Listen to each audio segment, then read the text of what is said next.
Oh! Is Cortana the same level of evil as the Echo? I don't know. Do you go existential? What was the motivation for the creation of the project? What do you do? How do you determine? Is it a futile endeavor? Mo's and Wrath. Honey. Baby. First of all, every phone has a built-in music detection. It's Gold Spinners by Ronald Jenkins. There you go. Gold Spinners.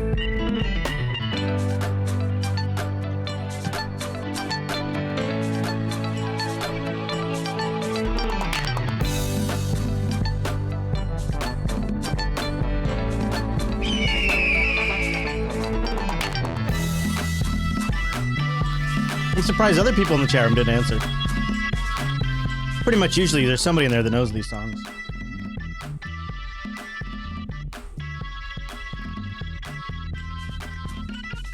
Oh!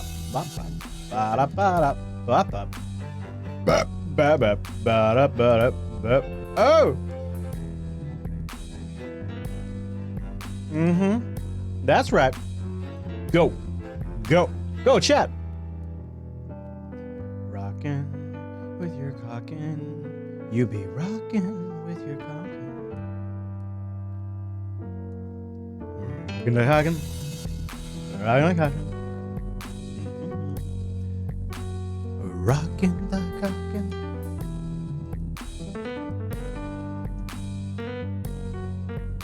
Yeah, Mycroft would be great, huh? I agree. I wish Mycroft was.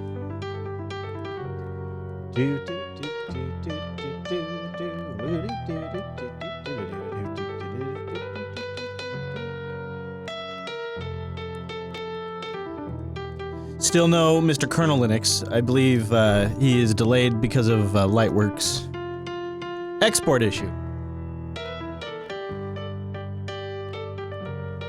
So even when you only have to use Lightworks for one show, it still causes issues.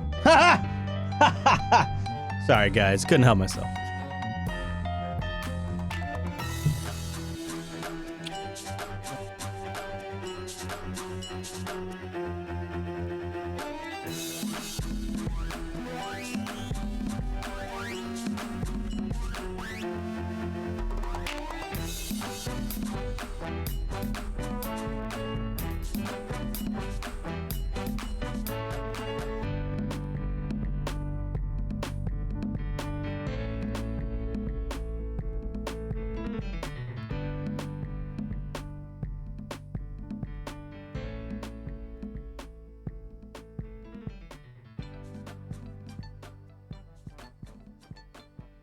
I think RJP, that's just sort of depends on a lot of things, on our data rate, on YouTube servers,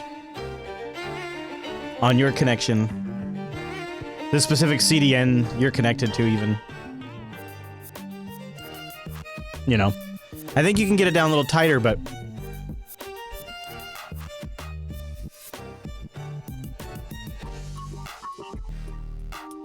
I'd be actually curious to know what we could do on our end to make that tighter. There's probably a few settings we could adjust, but I would imagine not a lot. But if anybody knows, I'd be curious to know if there's actually any direct settings we could adjust to decrease that delay time. I've always considered even with under a minute to be pretty good, but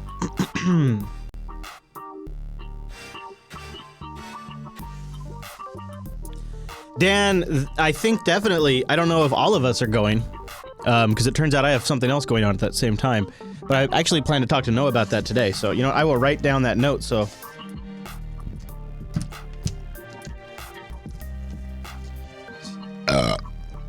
Who did that? So I'll see if I can get talk to Noah about that. Hello, Allah.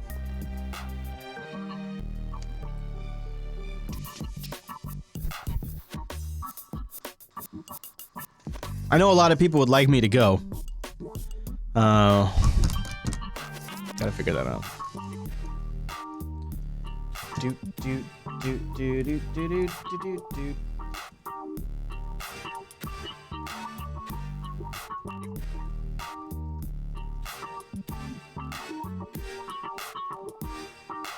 Thanks, Turth. That's cool, man. I don't mind.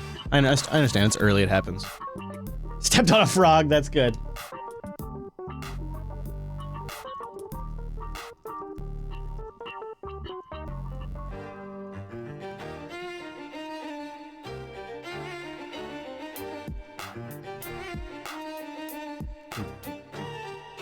Get.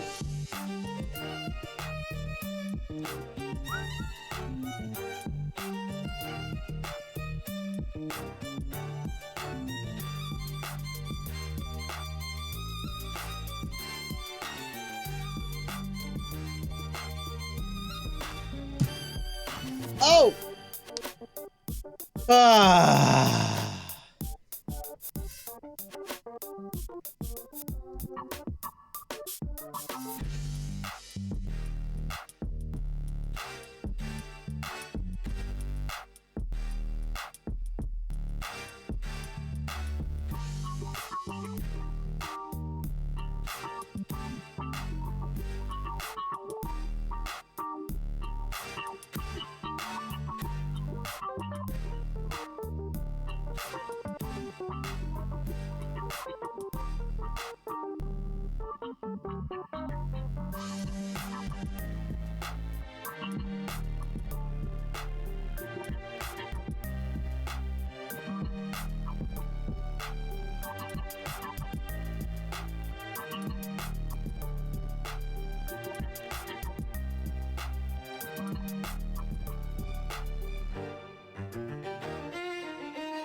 Still using, Dan, I'm still using the default install. I'll probably use that for another day or so.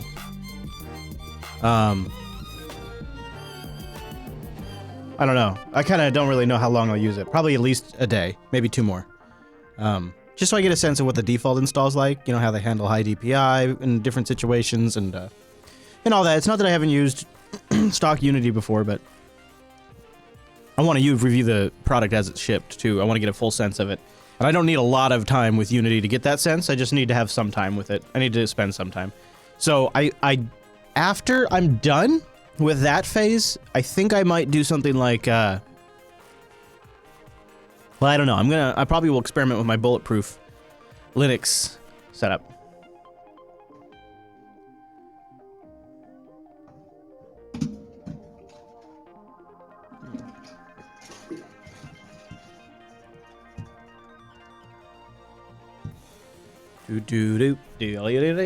Solus, the true OS. Yeah, I might put Solus on it.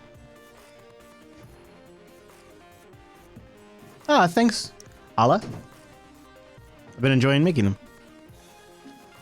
Thank God for the newest version of Lightworks, man. Hello, Mr. Linux. Whole bunch of new transcoding stuff built in.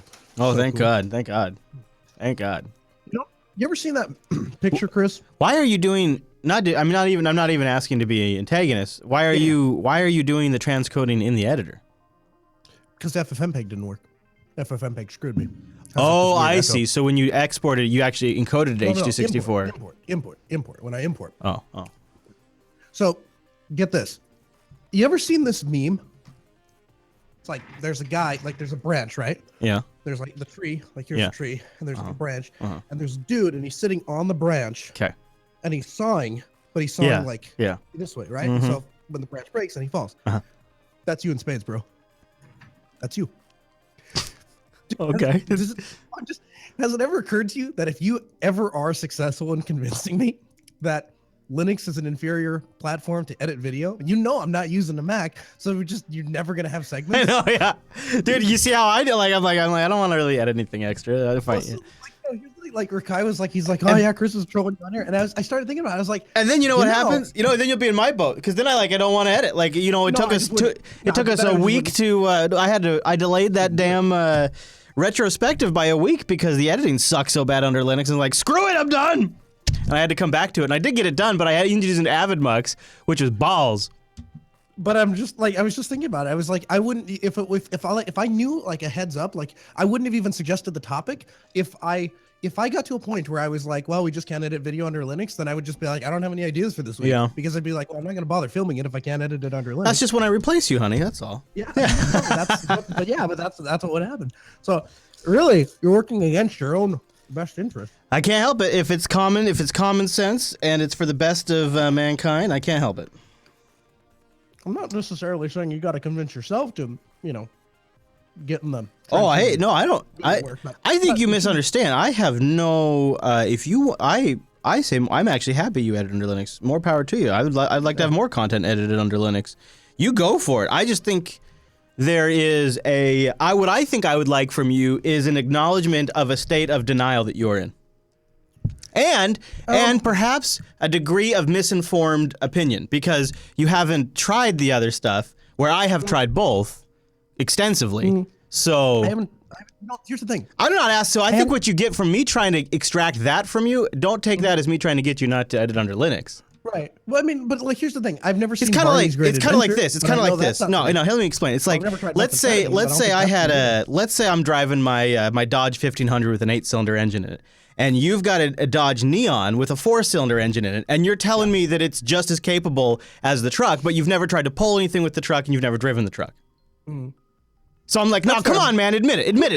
There's a difference. Here's the difference, though. I'm in a club of a lot of other Dodge Neon owners that do pull things. Yeah, okay. They're pull things. Okay. Well, you could probably hook up a actually, dude, I've seen a Neon with a trailer hitch before. I've never seen a tow in anything, but I've seen a Neon with a hitch. Let's take it one step further too, right? I keep backing my Neon up to your big ass trailer, and I'm like, hey, bro, let me hitch up. Hitch me up. I'll pull it. Hitch me up. I'll let everything for a week, for a whole month. I was gonna make a challenge, but then I think you would try to accept the challenge, and I don't think you can do it. Of course. But I was gonna, just because you're busy, not because you couldn't do it. Listen. You are on dangerous ground. I know. Because I know. I shouldn't have started like that. The last time somebody told me. The last time I heard those words. I know. I know. Switch more people to Linux. I was thinking about making an offer to the audience if anybody wants to come out here for the week that Rikai's gone and edit and see if they could do it under Linux. But then I thought you'd be like, I want to take that up. And the thing is you got other stuff to do. Yeah. But yeah. I was gonna see if I could make it. Let's see if anybody wanted to do it. The problem, the thing is, it just ended up making more work for me. So.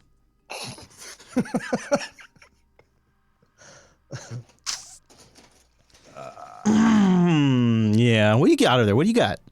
What are you munching on? Well, I thought it was going to take me a long time to redo this transcoding, and then when that ended up just working, I just was like, where you got to transcode to? What's going on? So are you bringing in camera footage?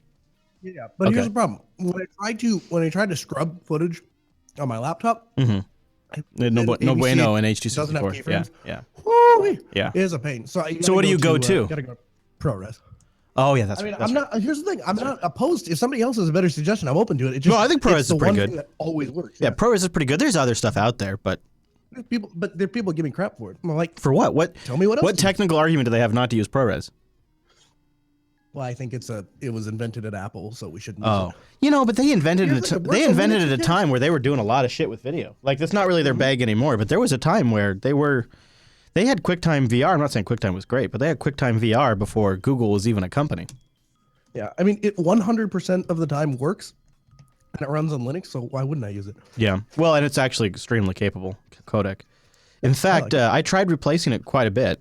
I even bought, I think it was Cineform HD or something like that. I bought like a high-end intermediate codec, but it was larger in file size, and I couldn't perceive any difference really. So the thing that I really like about ProRes, not to be like on the ProRes love train or anything, but like I'll export into it from FFmpeg. I can import from it on the video editor. Yeah. I can export out of it. Like everything just goes to this. It all changed. Everywhere. It all became a different ballgame under Linux when FFmpeg got full in and out ProRes support. When that happened, it's basically this. It's the same level as any other codec on Linux. Well, exactly. Noah can't edit under Linux until he gets a beard again. Well, yeah, that's Yeah. right. You shaved the beard. That's right. I did. Yeah. I'm surprised it didn't get more hate for that. I thought it looked good too. Mm-hmm. I did too. It started to itch. And it was That's the thing, dude. What you got to do is you just what part itched?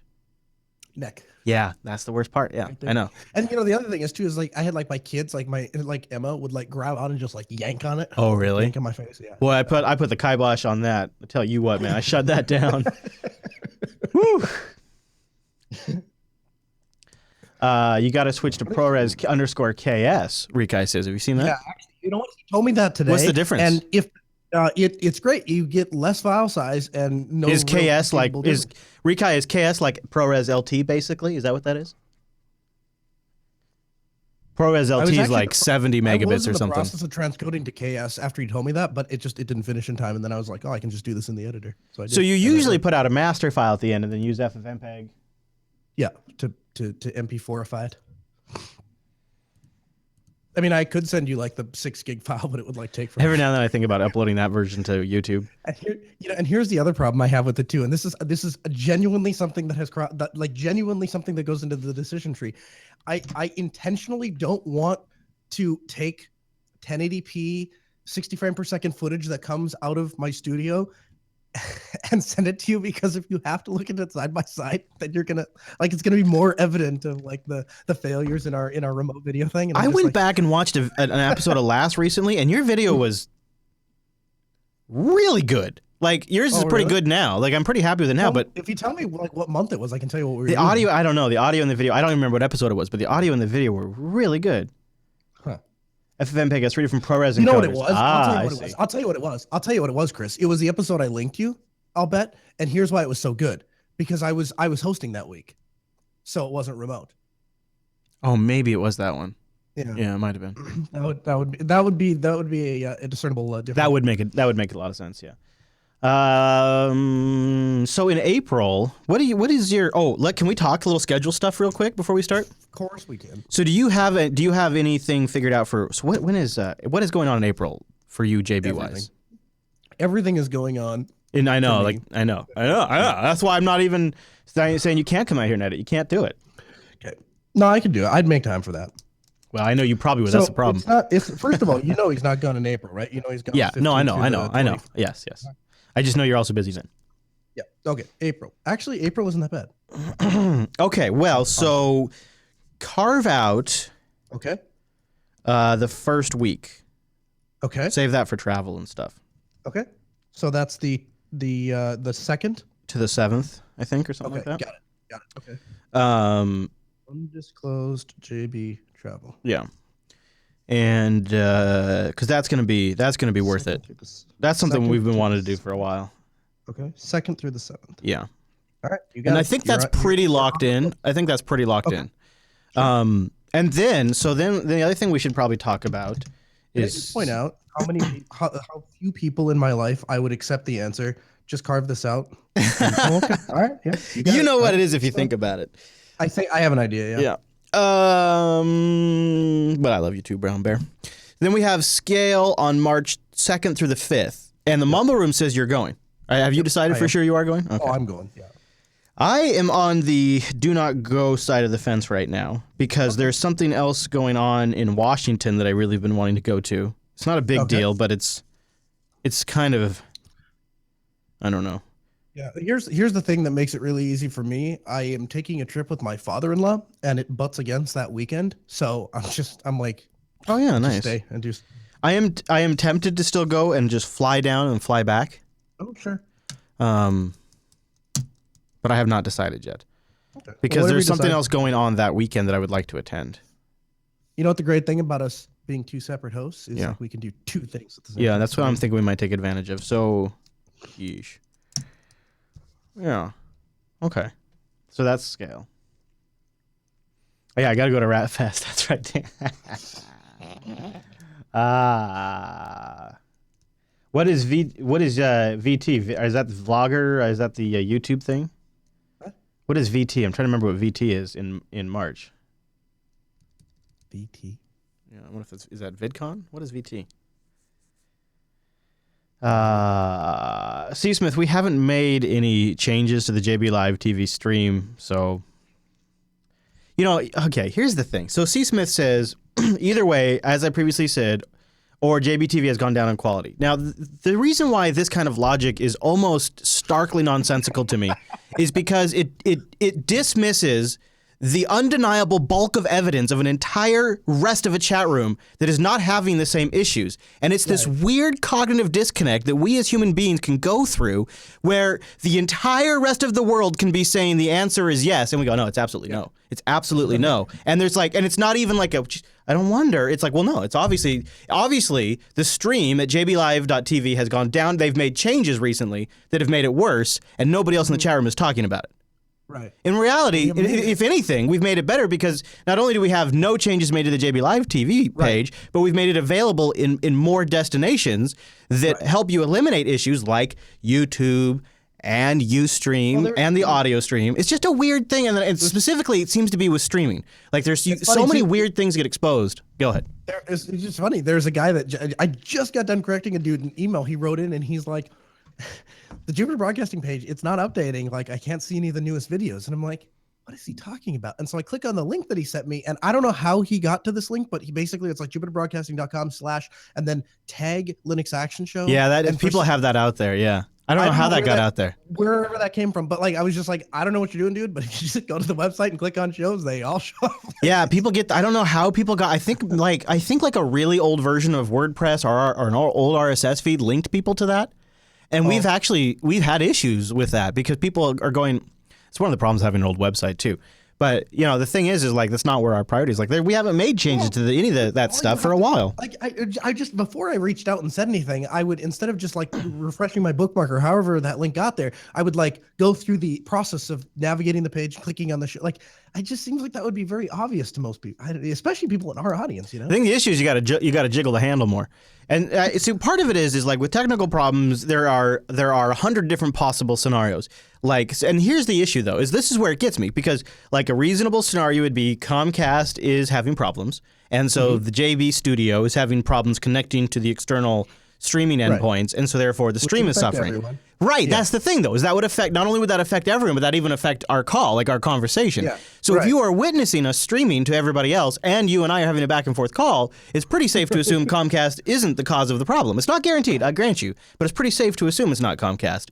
Right. But what happens is, it just feels like, why would we make a change to make things worse? It's the same thing with people that will complain about a delay I understand. You guys just keep in mind, if you think this, I'm not mad at you. I just hear this 1,000 times for the last 10 years. So understand that, for me, this is my life. Okay, I just hear this stuff all the time. The other thing that gets me is why is the stream delay X? And I'll hear anything from 10 seconds to 30 seconds.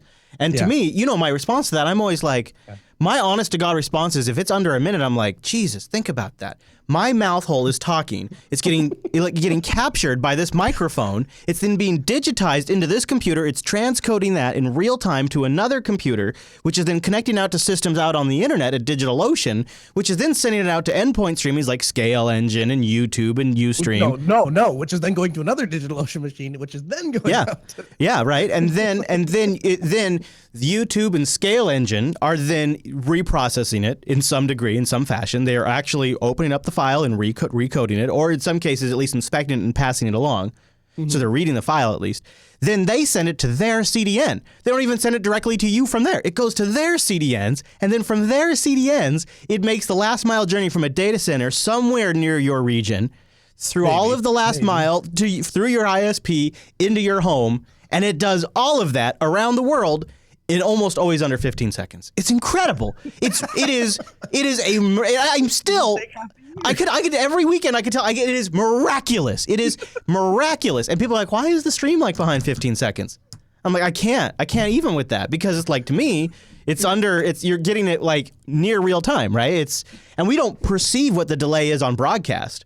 We don't realize that all broadcast is on a delay, all live broadcast is on a delay, but because there's no chat room. In fact, interestingly enough, so after the whole wardrobe malfunction or whatever, the FCC came down with these huge fines for broadcasting over at the radio station. Yeah. Everything is intentionally delayed. We have a big, very expensive box. The dump machine. The dump. Yeah. Yep. Yeah, that puts everything. And That I drops don't everything really 7 seconds. understand. I don't really understand how it works. But all the audio comes into the dump machine, and Yep. then it takes silences and it starts removing silences to get up in real time. It starts building up like a 7 or something second buffer. 7 seconds. And Yep. then the producer sitting in the booth, if somebody says the F word, Yep. he hits the dump button. That 7 seconds is gone, right? And then you go right to real time, and then it builds the buffer back up. Exactly. But isn't the issue Exactly how it if somebody goes, well, fuck this shit, then Yeah, but the dump button. So the dump button is connected to the disconnect. So when you hit the dump button, They hang it up? erases 7 seconds and disconnects the call. Yeah. wow. That's a system that was built because of government regulation right there. That's incredible. Yeah, it's kind of cool. But I tell you what, it throws a lot of problems into like, so we got a new digital mixer, right? And the digital mixer has like all of the audio routing is in the mixer itself. Well, we can't use any of it because when we send it out of the mix, it has to go through the broadcast delay, and then like you hear yourself 7 seconds later. Like if you you have to think about it a little bit to make it, but like, you can't use any of the built-in routing. It has to, everything has to be before it goes out to broadcast. Everything has to be routed and processed and stuff. So it's You know, I think right now you probably have the best sound of any of our remote hosts. I think it's really? Oh, that's good. It's sounding good. It's because of my sexy Noah Jazz voice. I thought it was that Grand Forks, North Dakota air. That's what I thought. Grand Forks, North Dakota air is actually probably not that much different than Seattle air at the moment. You think? What's your temperature right now? Is it up in the Weather 58201? Let's see. It's 19 degrees and mostly sunny in Oh Grand dear 19 degrees. God, dude. Dear God. I don't have my phone with me, but Jesus. Oh my God, man. That's my limit. Weather, Seattle, Washington. 47 Is it degrees. really? It's 48 degrees. Oh wow. mostly cloudy. Okay. Yeah, dude. All right. No, it's way different. It feels really warm. Like I got my light. Oh my God. I got my light jacket with me. I mean, got I can do 15 degrees for like 2 days, and then I am like ready to move. Look at how thin that is. This is like my spring jacket. I broke my spring jacket out because I did notice that when it was like 30 degrees out the other day, I was walking around in my t-shirt. So I do adapt somewhat to it. But oh man, for a dip in the lake at 35 degrees too.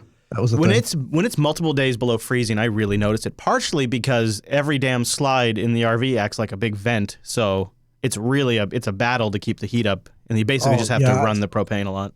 I suppose. Could you get some of that? Like, have you seen that stuff that they have? That's like, it's like the expandable foam stuff. You stick it in like a crevice and then it like expands out a little bit. Yeah, I think some people do use that, and then also like people put foil on the windows and stuff like that too. To me, it feels like I would take 2 weeks getting all of that put in, and then only need it for a week after that. Yeah, because it's already up in the 40s now. You're right, and so yeah. But if I lived anywhere colder for much longer, I would, dude. Tell you what, I really think in a couple of years we're going to solidify this plan of like going to like like I said, I can't do Texas. But We're going to make ourselves South crazy Carolina, if we don't. North Carolina, Montana, maybe dude. Montana. I do Montana. Is Montana any warmer though? No. If we want warmer, that's not where we go. Arizona, maybe Vegas. I do Nevada. Any of those places? Yeah, Nevada's probably legit. What about Arizona? Arizona, I do.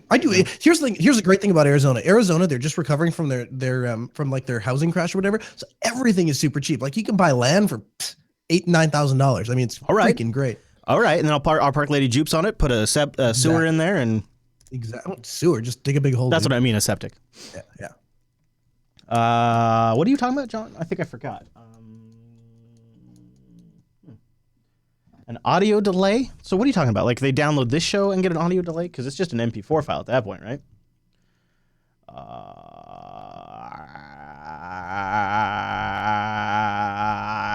Trying to figure out what he's talking about. I don't know. Watching it on Android devices. Not really, Axum. Not really. I'm starting to rethink that whole thing, which really sucks. Super bad. What are you rethinking? What are we talking about? Woo! I'll save it for the show. Okay. So, right. yeah, because that's probably worth talking about in the show. Yeah, we should start.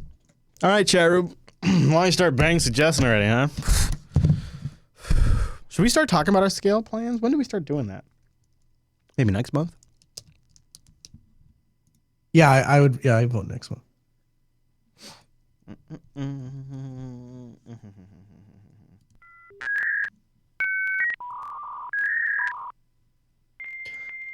This is infinitely less amusing to me this week than it probably was in past weeks.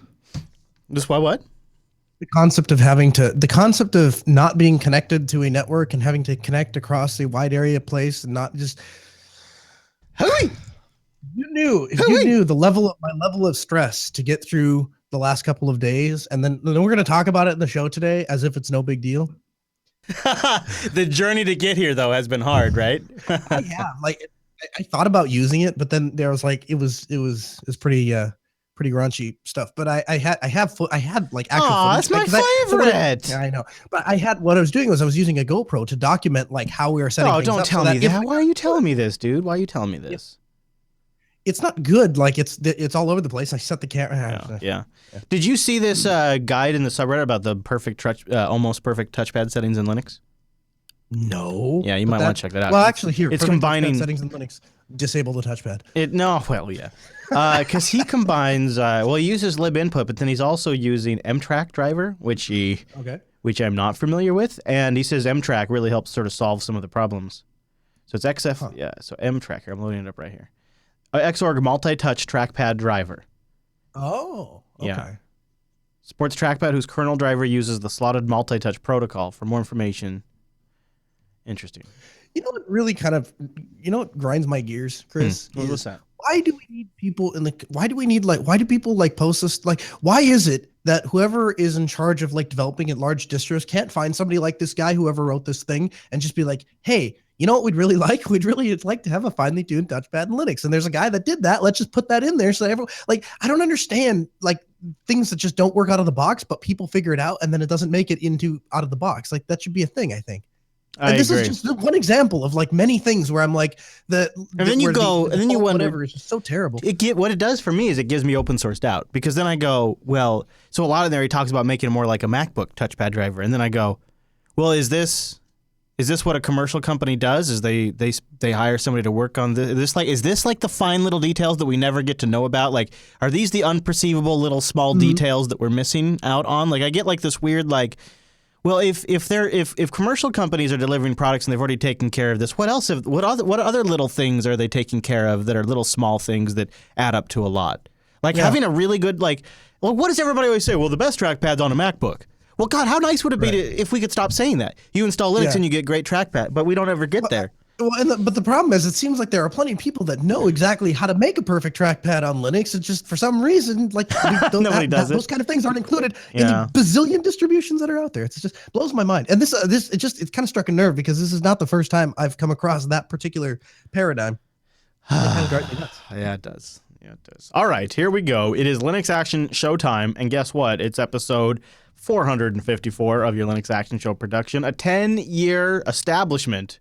Ladies and gentlemen, are we coming up on our 11th? Mm-hmm. That's what happens after 10. I can't even with that. I don't know many shows that go that long. Yeah, but I hate to break it to you, nobody cares about 11. Like 15 will be a big deal. Yeah, 20 will I care about 11. Huge. I care about huge deal. But I know you do. But like for the most part, people are. It's gonna like be 11, big league. It's cool. gonna be big league. Yeah, exactly. Big league. All right, Linux Action Show. Right now it begins. Here we go. In a 3, in a 2. Yeah. Welcome to Linux Action Show, episode 454. My name is Chris. My name is Noah. Hey, Noah, good morning to you. Guess what? We got a big show today. Our major topic today is going to be a little IPsec lovin'. We're going to talk about IPsec adventures that Noah has gone through, and I'm going to just label them as adventures for right now. We'll get more into it as the show goes on. In the news segment, we're going to talk about some fantastic news for hardware enthusiasts, especially those of us who like to maybe modify the piece of equipment that we bought. Budgie has some big news for 11. It's already caused memes, forks, and all of the above. Wine 2.0 is out, and everybody's taking a crap on it. We'll explain what's going on there. And Noah has a mini review of Simple Help, and I'm pretty interested to hear how this went. I got to read through the, get this, blog post that Noah made on this earlier, and sounds like it was a real lifesaver. Then we'll get into the feedback segment, and I got a question for you guys as well. But before all of that, Noah, do you know what we've got? We got the picks. We've got the picks. Now, this is awesome. This is submitted to the Ubuntu subreddit. It's the British Maritime Museum, and they have a sign that runs Linux about paddle power. Digital signage, Noah. It's huge. Mhm. And this is a good one. Now, how do we know this sign runs Linux for you audio listeners? There is a LCD screen built into the side of this sign, and it's at the Grub bootloader with Ubuntu on there. Looks like kernel 3.2.0 when I put my face right up to the screen. Version 3.2, is that what that says? Can't quite see it. But yeah, it looks, yeah. Oh yeah, 3.2.0.27. Generic with PAE, so it's a 32-bit kernel too. That's adorable. I was doing some digging around to see what Canonical kind of recommends for companies now, so they avoid this problem where they're on like these super old kernels and 32-bit hardware, and they've got a whole page now on digital signage running on top of Ubuntu, and they push people towards their transactionally updated Ubuntu Core, which they say is a better way to go. And that makes sense, right? Atomic upgradability would be perfect for a digital sign. And then, of course, you would also get more modern support for like new Wi-Fi chips, NFC, Bluetooth, all that kind of stuff. And some of these digital signs, Noah, there's platforms out there you can get. A bunch of them run on Android as looking. And the ones that run on Android, like they turn on all of the radios. Like they turn on the Wi-Fi radio, they turn on the Bluetooth radio, not for connectivity, but for listening. So they can get a listen for IDs, like Bluetooth IDs and things like that. Yeah, it's creepy stuff. It's like creepy privacy invasion, trying to track who's walking up to the sign kind of stuff. Not my favorite.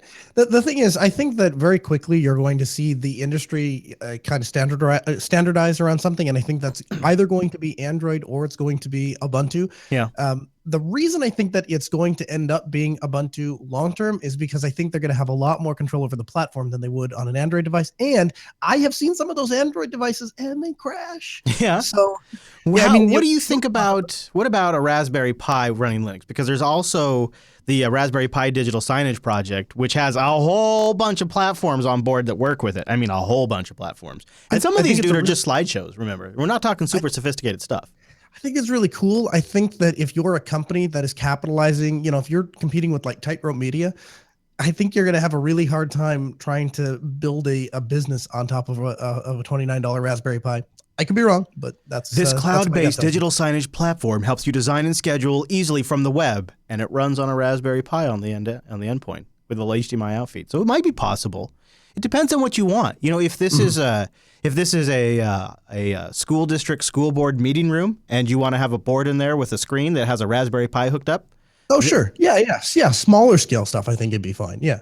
I wonder if larger scale would be okay too. I don't know myself, but I think if I was gonna make a bet, of course the industry never does this, but God, I would love to see the industry bet on a platform that can be easily updated, like Ubuntu Core. It doesn't even have to be Ubuntu. Just please make it something that can be patched, because as we get all these little devices, even billboards on the side of the freeway, all that kind of stuff, it would be really nice to see these things getting updates. And then a lot of the things that I looked into, a lot of these digital signage software packages I looked into, many of which also run on Android, so many of them have a cloud component, so that way you can update the signage remotely, which means these things have active internet connections. So it's extremely important that we update them. If you don't want to plug it into the internet, you don't want to plug it into a network, all right, fine. Then your digital sign, you want to just bring up an SD card or a USB stick and update the slideshow or update the graphics. I don't care if it never gets a patch, but I feel like if you're putting it on the internet, there's almost like a public good at that point. Yeah. Noah, he looks at you scornfully. Noah. I think that you're going to see more things transitioning towards online, because the big push is, right, if I just want to put it up and leave it up, I would just go back to a poster. The thing is, if I have a digital sign, the nice thing is if you can talk to like a VPS, and then you can manage that stuff from anywhere. You update it one place at your VPS. Of course, the problem there is you got to find a cost-effective VPS and one that works well. But if you can do that, then you're set. Hey, like DigitalOcean, head over to DigitalOcean.com and use the promo code. Here's the thing: it's one word, it's lowercase. Smush it together like you're slurring it, and apply it to your account after you've gotten started. In fact, if you have a DigitalOcean account and you've never used one of our promo codes before, you've never used a promo code before, it'll probably work for you too. And I encourage even you longtime customers to try this, because DigitalOcean always has something that's worth experimenting with.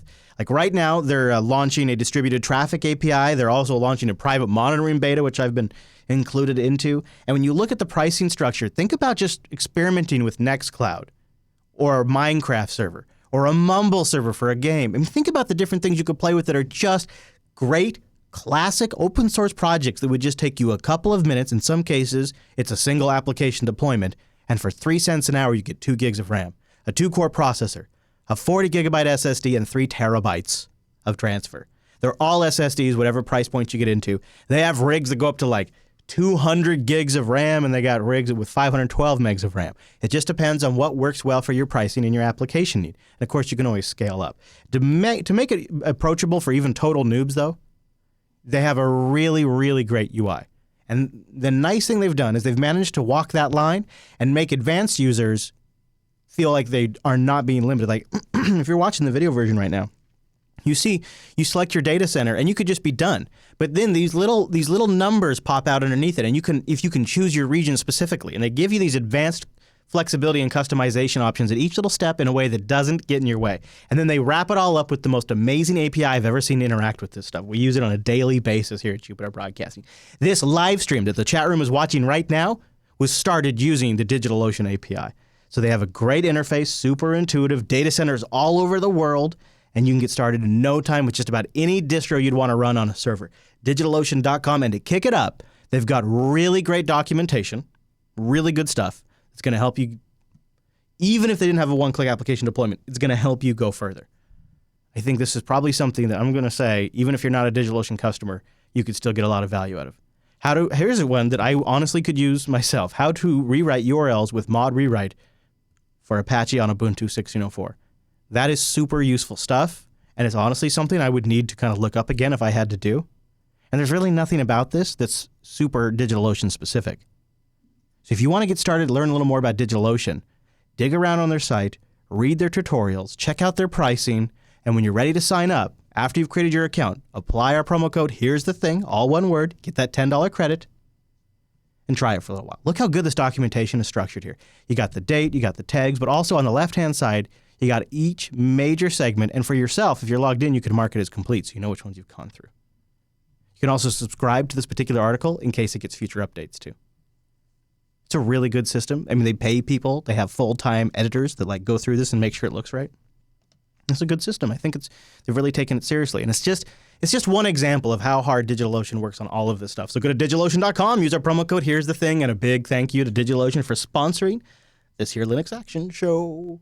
So this is something that I've talked about like sort of as like a wish list item before, and this came in through the subreddit. It looks really nice. It's a remote SSH sharing tool. So you can invite friends to SSH into your laptop using their GitHub handle. So it's sort of like creating an invite system for SSH. There you go. That's probably the way to think of it. It's creating an invite. So if you wanted to say you needed the beard to work on something for you, and it was on a new system you'd never logged into, and maybe you guys were just online friends, right? You guys had conversations on Mumble, you had conversations in the chat room, established each other's expertise and trusted each other, but he'd never logged into your systems before. But he had a GitHub account, which most people do that are. So he could, by just knowing his handle, you could invite him to your system using this teleconsole software. He gets an ID and a web UI link he can click on. And Bob's your uncle, he can get into your box. Including, it also works with SSH keys. They have a video here, and I don't remember if it is all that good, but... Hi there. Hi. Welcome to Teleconsole. Yeah, I'm here. Teleconsole allows you to temporarily turn your computer into a publicly accessible SSH server, and it's pretty simple to use. All you have to do is run the teleconsole command. Then a local SSH server is started, an outbound SSH tunnel is created, and a session ID and URL are printed, which I can share with others. How cool is that? So let's say I want my friend Darlene to help me out with Nginx. All I have to do is give her the session ID, then she can run teleconsole join with the session ID, and now she joins my session.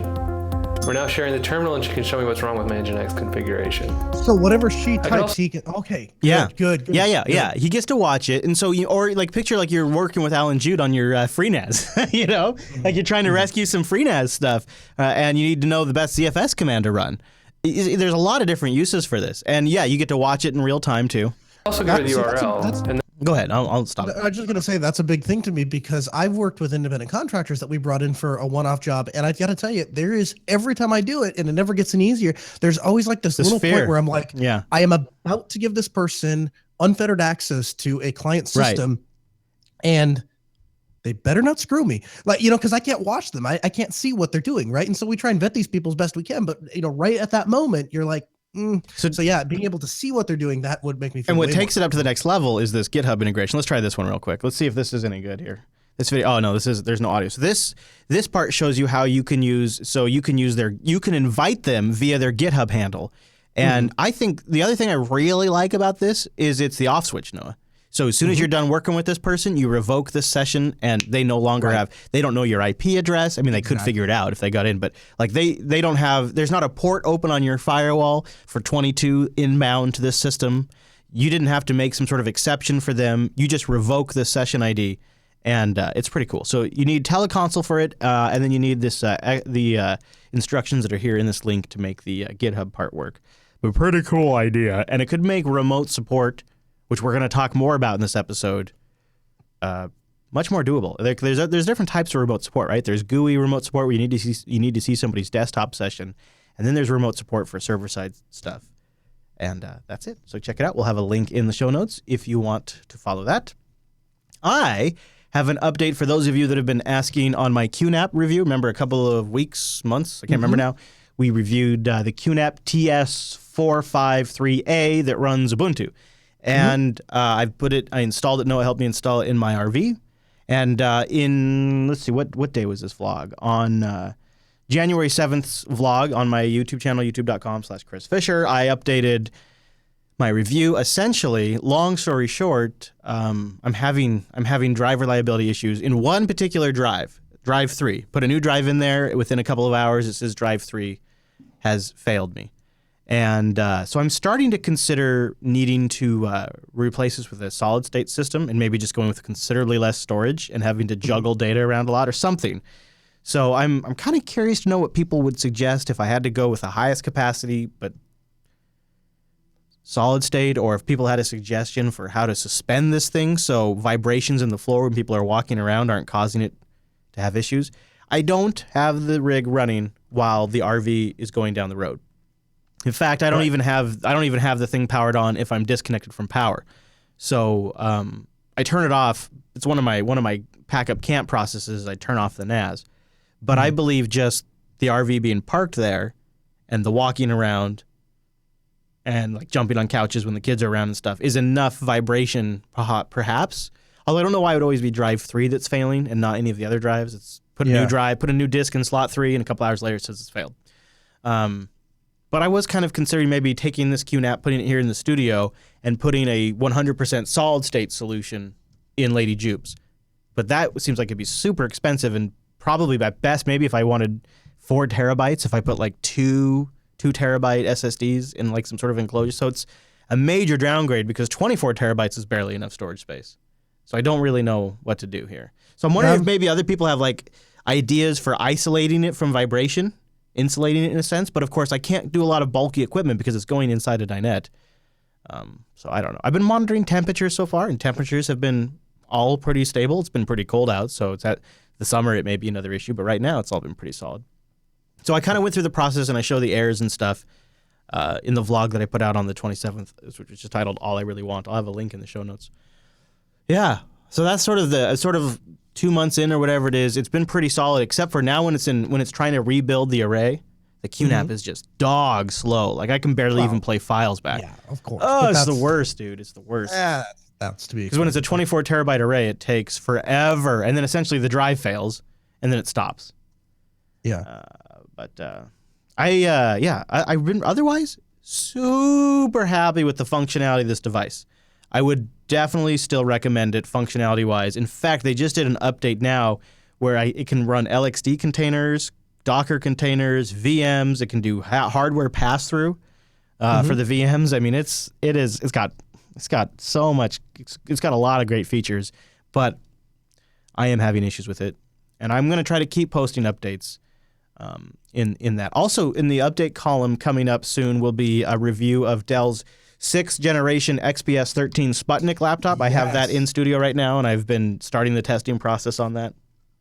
So it's got. I'm excited. I'm personally excited to see that. It's nice, dude. It's an i7 7500U. It's got a 512 gigabyte SSD in it, 16 gigs of RAM. It's got the 4K screen. Excellent. It's a nice rig. It's only review. I didn't buy it. It's a review unit that I have to send back. But I'm in the try it as a full product stage. So it's the unboxing. I'm running it with Ubuntu and Unity, trying out that stuff, and doing that for a few days, and then I'll probably be trying out different bulletproof Linux solutions on it, trying out different distros, and trying out all kinds of things. So in the next week or so, I'll probably be ready to do my review, depending on how much hands-on time I get with it. So that'll be coming up soon on the show as well.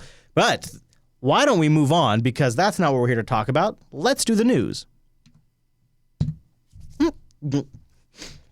Be super interesting if you would if you'd keep Ubuntu on there and just see how long it takes before you can't get something done on Ubuntu. Yeah, I think I could do it. Like, I mean, if you start, I mean, like, as far as like, I think I could do it. I get like for like a personal machine, like a fun machine, like you got to have, ability to play and stuff, but it'd be kind of interesting to be like, okay, this is the machine that I sit can't down to imagine do. anything would be a real deal breaker on a 1604, because the only thing, what really becomes a deal breaker for me is the repetitive rinse and wash, track down a PPA, import the PPA key, add the PPA, refresh my packages, install it, and then wait 3 weeks when the PPA goes 404, then go into my sources list, clear that out. Now all of a sudden I no longer have an active source for a package I've installed. Like that's what wears me out on Ubuntu. But if I wasn't installing a bunch of software, You'd be set. Yeah, it's 1604, Jim. JLM. JL. Anagross, GNOME, Wayland, high DPI will probably definitely get tested. Holy crap. So do you ever have that problem where you go to sign up for a service or something and somebody takes your screen name? Oh, I hate that, dude. Okay, so here's the thing. Like one of the reasons I picked kernel Linux like literally 15 years ago was because everything was available. Like I could just get everything on it. And I went to sign up for GitHub back when I became a programmer, and I could somebody had taken my screen name, and I was like, geez, I hate when that happens. But I was gonna try and contact the guy and ask him if I couldn't figure it out. I just go to reset my GitHub when you're just talking about it. I was like, I want to play with that thing, so I went to reset my my GitHub thing, and I typed in my email address, and now I'm logged back into kernel Linux. So apparently I had it. You were the guy. That's awesome, dude. That's hilarious. That was not where I was expecting that to go. I'm gonna change my profile picture to me so that if in 9 months when I forget that this whole experience happened, I can be like, I definitely own that account because that's definitely my mug on there. I wonder if you can pick up the old NVIDIA Shield for cheaper on eBay now, because that would be the Android set-top box to get if they have lowered the price. Still beating that drum, huh? NVIDIA Shield. Dude, I have 2 of them. I know. You know why? Fast as fuck, and it gets monthly updates. Of course it does. Of course it gets. I know. You know why? Google releases monthly updates. So if you're not getting, do you know how mad I have got? You know how much I've cursed your name in the past probably 4 months? I pull my phone out to use it, and the stupid message is up, and it's like I swear to God, I had my S4. I think I updated it twice in the 3 years that I had it, twice, literally. And this stupid thing, every 3 days, it pops up with a new update. I'm like, yeah, this is Chris's fault. Chris and people like Chris are the reason that this is happening. I just get irrationally upset. I don't know what to do with you. I don't know. You're I don't know. I don't know. Here's the thing. Here's I tell you what. This is something you probably can get behind. Do you at least agree with me that there should be a button that says, "I'm glad that you're pushing updates for all the people that care. I don't. Leave me alone. Yes. Don't ask me." Yes, absolutely. Why isn't that a button? I just don't ask me. I think it's brand protection. Probably. Because what happens, right? The next time a Samsung device has a massive vulnerability that gets exploited, and then you're going to start using it to transfer to process payments. You gotta, right? Yeah. Is there people that do that though? I do. Square doesn't even. Oh, really? I use Apple Pay. I don't use Android Pay. Right. Yeah, that's what I mean. I like it. I like it a lot better than chip and pin. Because the chip readers here, I don't know about where you're at, but here they all beep at you like a bastard. Right? Yep, to take your card out, yep. And with the phone, I just do-do, boom, and I'm done. It's like do-do, boop. And then the thing about Apple Pay is it generates a unique transaction credit card ID for each transaction, so they don't even get the last 4 digits of my credit card. It doesn't give them my name, and it doesn't give them my expiration date. So they get no personal identifiable information from me when I use that for payments. No and info for you. And I don't have to use the chip and pin. Yeah. And the other nice thing is, let me tell you, the chip and pin thing. Oh my god, dude, it is such a pain. it's the worst. Oh, And all of the readers suck so bad. Like, and they take forever to process. yeah, And here's it takes way longer. I know. So we got the contract to swap the readers out at Walmart, right? So Walmart had to go to these chip things or whatever, and so we're installing them. And let me tell you, without divulging any, like critical infrastructure pieces of information, here's all I'll tell you about this chip and pin thing. In theory, it's great. In theory, it's all tokenized transactions and everything's great. I will tell you firsthand, having installed a bunch of these things, there are a ton of manufacturers and a ton of payment processors that screw things up to the point that it's not doing what you think it's doing. Preach it, girl. I hear that. I hear that. Yeah, I think the NVIDIA Shield TV is one of my favorite devices I bought in 2016. Oh, this is cool. Did you know there's a job available for jobs in GitHub? What? Huh. You can, there's a little tab here. It says job profile. I'm available for jobs. Set jobs I'm available for. That's How cool cool. is that? That is cool.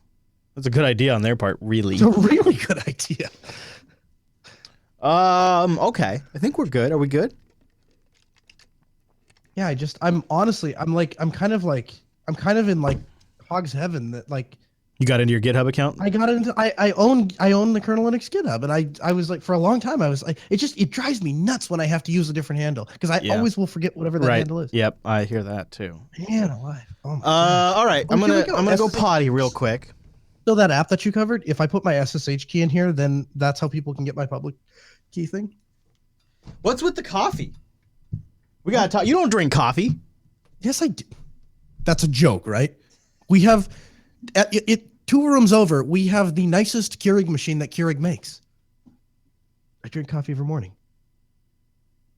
What's wrong with you? No, I thought you only drink juice now. Well, that's a Rikai problem.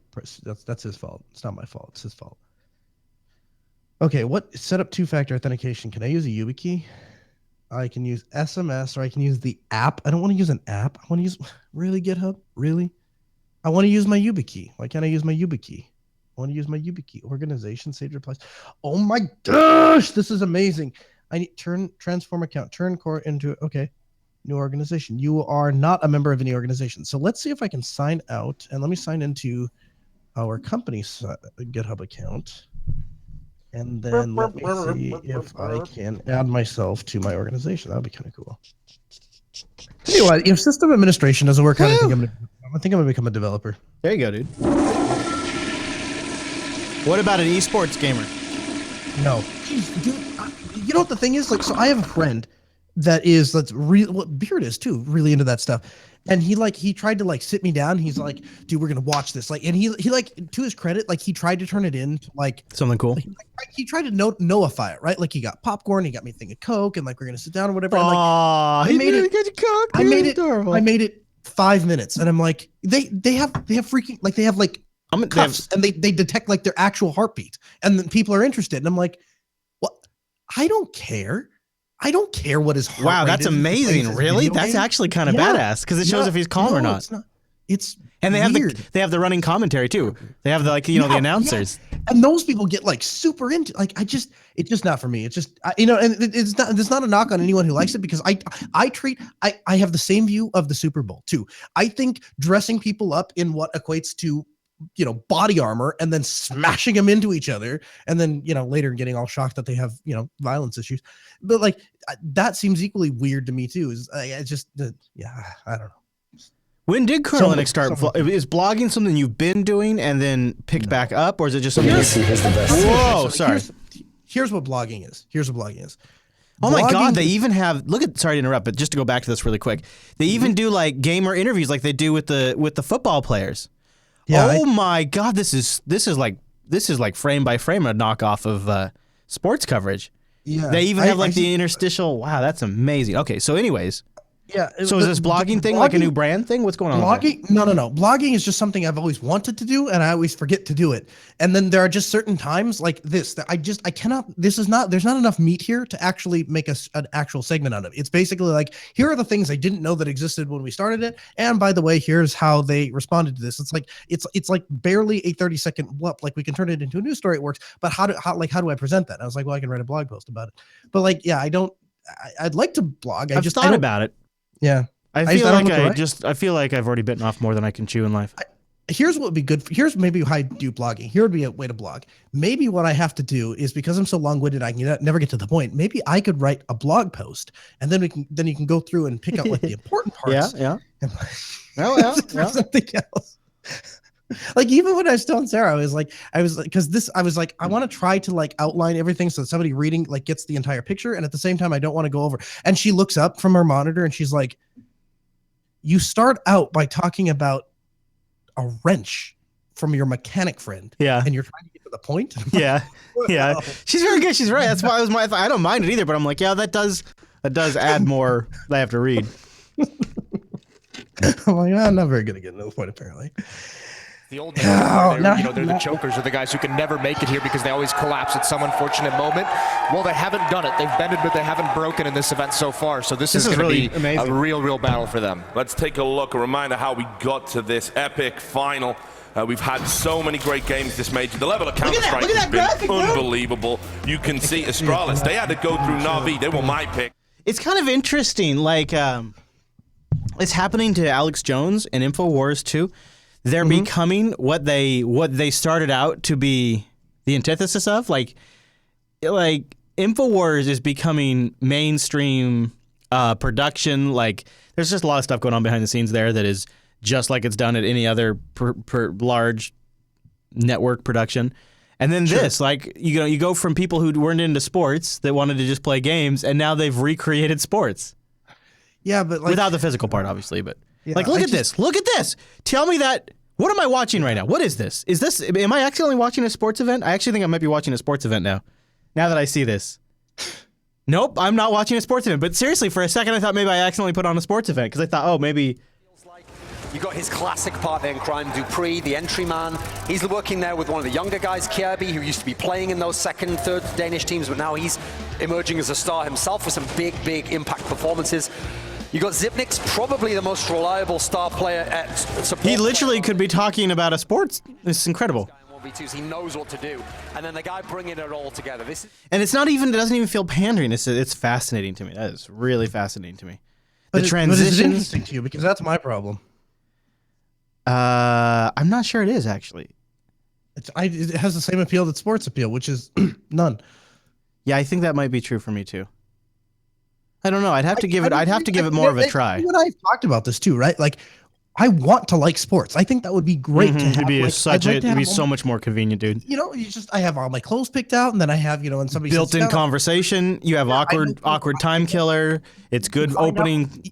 You find out like what team that guy's on, then you know if you like the guy or don't like the guy. A true salesman, dude, would get into sports just to help sell better. No kidding. I know. There are so many good reasons to get into it. And at the same time, like, here's the other problem though, too.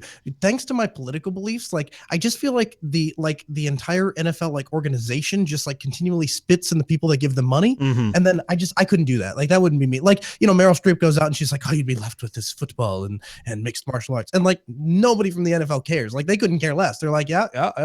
Because I think on like some level, I think they actually think of their audience the same way. They're like, yeah, they're a bunch of low level degenerates that like watching the people run together. I don't know. Just it feels very insulting to me. There is an aspect that feels pandering and insulting. And there's the overproduced aspect of it too. And then you realize there's real life. The big shiny tables and like the flashing lights and like the guys like I was like, jeez.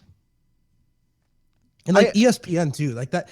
I feel like if I was into the game, I might enjoy watching it. Like if they were playing a game, so I feel like the esports thing. I want to like sports so bad. I'm even willing to like esports. I'm serious. And so I feel like I just got to keep an open mind. And like, what if I saw and it would never happen, but what if like I saw a big Star Trek online esport event? Yeah. See, there you go. If you could find something that you were interested in. Because like, what? I enjoyed playing big Star Trek online events with people. Like that's some of the most fun I had was playing large events. So maybe I'd enjoy watching that. Yeah, that makes sense, I think. Rocket League, Rocket League. Now Race the Sun. No. Yeah, actually.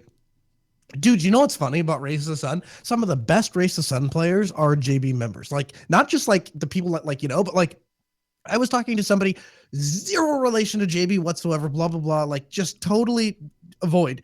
And he brings up somebody who had a high score in Race the Sun, and it turned out to be somebody from the Mumble Room. And That's I was like, awesome. I know that. That's awesome. I know that guy. I talked to that guy. It's just kind of funny. Yeah, that Mumble Room, huh? Do you still go in there very much? Oh yeah, I try to. I just, I haven't had a lot. Is that of a time no? to- You don't go in there anymore? No, yes, in general, yes. The last couple weeks, no. How do I here's my next question. Mhm. How do I add a person to an organization in GitHub? That is a good question. So I don't know. inside the organization, authorized applications. Huh. It is amazing, though, that video games have come so far, because there was a stigma not a long time ago for playing video games. Then we had to get over the stigma of being okay watching people play video games. Like, I remember like talking to people like, yeah, sometimes I just like to watch people play games. I don't even like to play. I'm like, yeah, me too. Sometimes when somebody's a really good player, I just enjoy watching them play. And like, yeah, and then all of a sudden that became okay, and now we have esports. Do you think there's a parallel for other certain activities that Like kind there's going of to follows be. that same You think there's going to be an Like, where it esports starts of? Well, I'm just saying, like it starts where like it's weird to want to just watch. You should want to actively participate or Right. whatever, and then all of a sudden get over that, and then it becomes a thing. And I just feel like there's Only some if they're parallels good at to it, though. Only if they're good at it. that. But that's my point. I mean, the same can be said to true rules, right? Usually in those cases, I like to be the performer. All right, I always put on a show if there's an audience. I'll just put it that way. He just get you in front of a camera, you can't stop. It doesn't have to be a camera, just an audience in general. Okay. Maybe I add the organization from. Look, Beard just gave it to you. Beard Oh, just gave it to you in the chat. We need to do the news. Need to do the news. Need to do the news. Are you ready over there? Or do you want to just finish that? Do you just want to knock it out real quick? It doesn't really matter because I'm just learning how to do it. GitHub is one of those things that seems like one of these days it's gonna click with me, like because I can feel like right on the precipice of it clicking, and then when it does, there's gonna be no getting me back. Like You and I know a couple of people that manage like all of their comp files with GitHub. And so they can blast the system back on and do a GitHub checkout, and boom, next thing you know, everything's configured.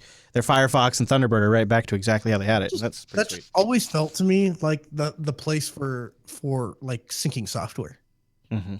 I suppose it's kind of what GitHub is, but I agree.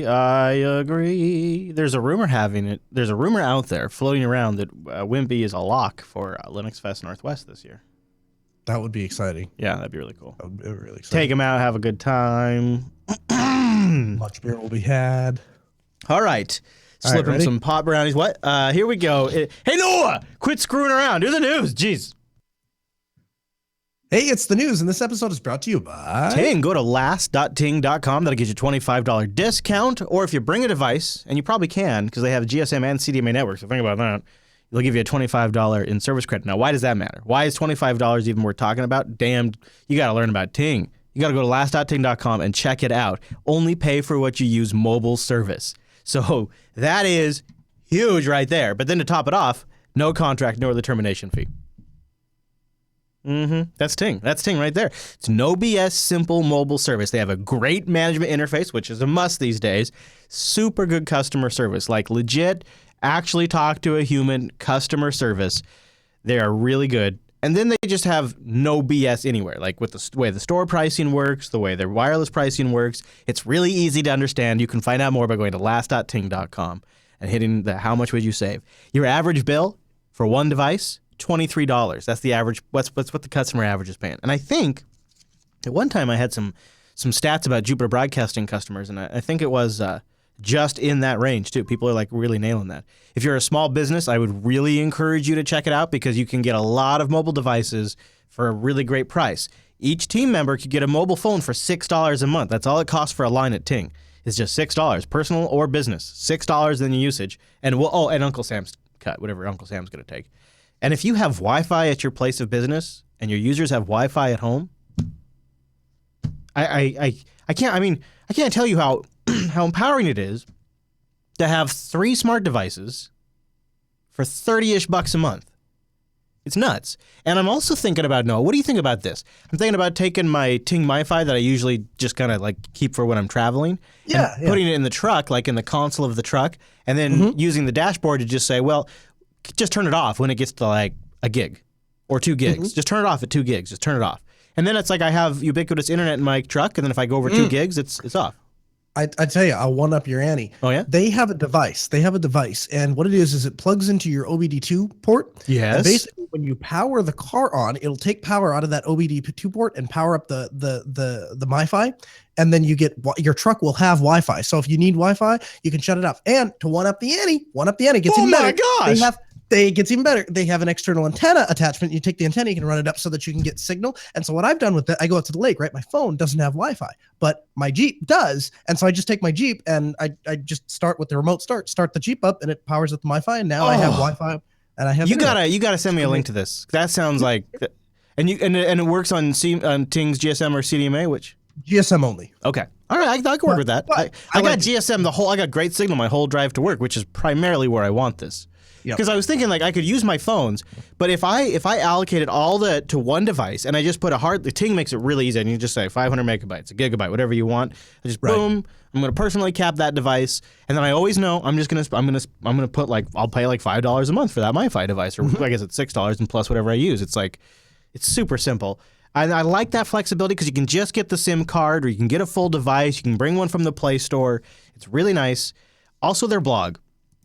I love it, and I love that they're blogging about the new Shield. I think the NVIDIA Shield TV was one of my favorite purchases and installations of 2016. In fact, I like it so much, I got a second one. And I would really encourage you to keep your eye out on eBay, because NVIDIA has just announced the next version of the NVIDIA Shield, and it's essentially the same thing but with Google Assistant. So save the money and troll eBay. And just get the first-gen 4K NVIDIA Shield for much cheaper here in a few weeks. And it's such a nice device. And if you're looking for something to play back content on your TV, you want it to be fast as hell, you want it to be silent and hassle-free, and lots of features with monthly Google security updates, the NVIDIA Shield is really great. And Ting just wrote up a whole post on it. And I would recommend it. They have such a great blog for cord cutters. They also track a bunch of other stuff. So go check it out. If you just want to read their blog even, start by going to last.ting.com to support this show, and then dig around on their site. You'll see a link to the blog. And if you get a little Ting curious, try that little what would you save button and dig around. And when you go to last.ting.com, when you pull the trigger, guess what? You'll save a little money. Last.ting.com. Thanks to Ting for sponsoring the Linux Action Show. I put this story in here because I felt like you would agree this is probably a good thing. 5 states in the U.S., and I would hope that something like this would spread to, if it's successful, not to just more than 5 states, but maybe even to the rest of the world, which sometimes these things do. 5 states are considering bills to legalize the right to repair electronics. Lawmakers in 5 states have introduced legislation that would enshrine the right to repair electronics, meaning manufacturers will have to sell replacement parts to independent repair shops and consumers, and they'll also have to make diagnostic and service manuals available. This seems like it could be really big for enthusiasts in the open source community. Yep, I think that there are a couple of I think there should be a couple of exceptions put on. I think that the cost for the service manuals, the production, whatever, I think they should be able to rightly put that cost off on those independent organizations. I don't think they should have to offer them for free. I absolutely think people have the right to open their own devices. And, a great example of this is Louis Rossmann, right? He has built an entire business on being able to repair a lot of Apple products. And the way that he talks about this in some of his videos, the way that he has to learn how these components are put together is he has to go find discarded MacBooks that are in the trash and tear them open and take them under a microscope and trace where all these parts are going, because Apple will not tell him how this stuff is put together and how to repair, because they don't want him to fix it. They want him to buy a new, MacBook or whatever. And that is so absurd. I mean, there is wanting to, protect your patents and stuff like that. And then there's this entire other level of control, which is just absurd. Was also, though, wouldn't be just like laptops and iPhones. It would also be dishwashers, refrigerators, servers, and I think a huge one, tractors. Yeah. And that's ironically, I think, one that has the least amount of visibility, which has some of the biggest issues and has had some of the biggest technical innovation that's getting just more and more locked down constantly. And we don't talk about this, but I have a good friend of mine who works for a GM dealership, and he was explaining that, you know, as of a couple years ago, the new GM cars, as they come out, basically the servos that like control like your locks or the windows, they have MAC addresses on them, and the MAC address is enrolled into a data console inside of the car. And so if the little servo goes out, you can't just go to the store and buy a new servo and stick it in there and plug the wires in. The computer will not send voltage to that little servo unless its MAC address matches what it expects to be there. Now, the thing is, GM pitches it as a troubleshooting measure, right? We can plug our computer in and immediately tell instantaneously through our onboard diagnostic system that the servo over here is no longer functioning because the MAC address isn't responding. And that's great, but the reality is you don't have to have that feature to send 12 volts to this little servo to make the window go up and down, right? So this entire stuff is put in place specifically to prevent you from fixing your own car. I don't like that. I think that's terrible. And to shut down, non-affiliated repair shops too. Sure. Yeah, this could have some traction. New York is one of the states that would be doing this potentially, and they're going to model it after the Motor Vehicle Owners' Right to Repair Act, which passed in 2012 and effectively just became national legislation at that point, because if one state does it, it's just so much work, they just do it everywhere. So the hope is that at least one electronics right to repair law will pass this year in one of these 5 states and maybe open the floodgates around the country and then maybe around the world. This is something we're just kind of watching because it has bigger ramifications. It's not always about getting open code too. You and I often talk about like laptop hardware that doesn't have open firmware and things like that. And part of getting to that, getting rid of these binary blobs, and some of that is getting access to this information, not always having to reverse engineer it. And to be clear, I don't advocate the law forcing manufacturers to release the code for their firmware and stuff like that. I do think they should be forced by law to allow you to repair, your own device, get into your device and stuff like that. But if they want to keep their code proprietary, more power to them. I just won't buy their stuff. Yeah, they can make that. They can make that choice in the market. We'll figure it out in the long run. So we've been talking more and more about Solus, and perhaps in the context of building bulletproof Linux, and the fact that we think it's going to be a pretty significant distribution through 2017, and it has been one in 2016. And right after Ike got off Linux Unplugged, he posted kicking off Budgie 11. And he talks about moving the Budgie desktop on Solus away from the GNOME stack. And he says, by the way, no malice towards GNOME, lots of respect towards the GNOME project. But as the GNOME platform evolves, so do the desktops that run on top of it to maintain integration. And he goes into some of the weird workarounds. Like one example is that they have to do a lot of effort to pretend to be GNOME, so that way GNOME things can talk to the Budgie desktop the way you'd expect. So they do things to kind of emulate and pretend to be GNOME. And that layer of hack, I think, is getting a little bit thicker and thicker. Hack, if you will. And so it looks like they, as sort of gnomes move forward, they've looked at Budgie 11, and I think they've reflected on it and said, if we're going to really do this thing right, we got to move away from GNOME, and we got to move away from Vala. And what they're moving to, after considering just about everything under the open source sun, is Qt. So it'll be mostly Qt for Budgie, and as well as C++. So Qt and C++ are going to be the new things that the Budgie 11 desktop will be built off of. And I think this is a great move for them long term. However, by the way, there's already a fork and stuff. And Noah, I'm curious to know what you think about this. I think for me, for right now, for this moment in time, it disqualifies Solus for me as my bulletproof Linux distro.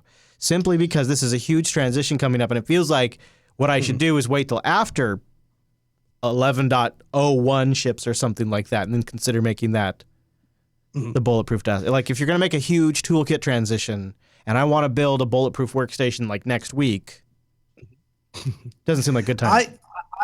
I came down pretty decidedly on one side of the fence, and I said I really think that Solus stands out as a distro for doing a couple of select tasks. I think it's a very boutique distro that excels. This again.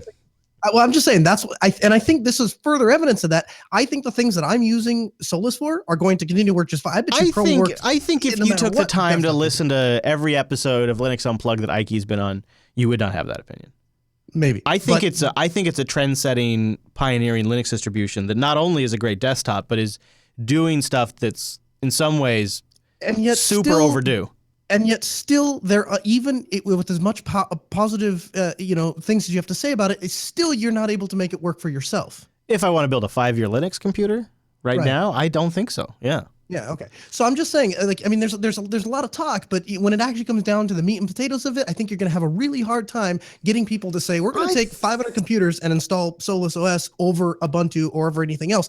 In a scenario that you're talking about, I don't think you would have that if you're looking at somebody saying, "I've got 500 laptops and I want to repurpose them as Chromebooks." I think if you're using sort of that extreme example, I think you're probably right. I think if the example is the average Linux enthusiast that would be listening to this show that's setting up their own personal workstation, I think it's beyond one of the best choices for them. Maybe it'd be all right. Again, I really struggle with software availability. You see, you can't say that because the thing is, I'm one of the most picky people when it comes to that stuff, and I've been using it since our review. I've got it on 3 computers. Software packages that are not available. There's software packages that you yourself talked about. Yes, I agree. I agree with you on that. But what distribution doesn't have that problem? Well, Arch. Arch. No, see, the Ubuntu has the worst software selection. It just has a ton of PPAs that people allow you to bolt onto your Ubuntu system to make it work. When Solus gets PPAs, then we can have that conversation. But until then, the fact is there is a way for me to get that bolt-on software accessibility in Ubuntu, and that doesn't exist in Solus. Right. And I think if you were going to do like a big enterprise deployment like you're talking about for a lab or for a bunch of workstations, I think Ubuntu would probably be a better choice there too, compared to Solus. But I think you're being too hard on it when it comes to personal workstation use. I think it's a really good candidate. I would suspect too that once they make this transition to Qt, I think it's going to be one of the better candidates out there. Having used Budgie for few weeks now, and then sitting down on Unity on that XPS 13, Unity feels slow. It just like the time the windows take to, it just feels like it's a slower. There's just an aspect to it. And there's a lot more polish in Budgie too, which is one of the things that I really liked about it was that everything out of the box feels very, very polished and just ready to go.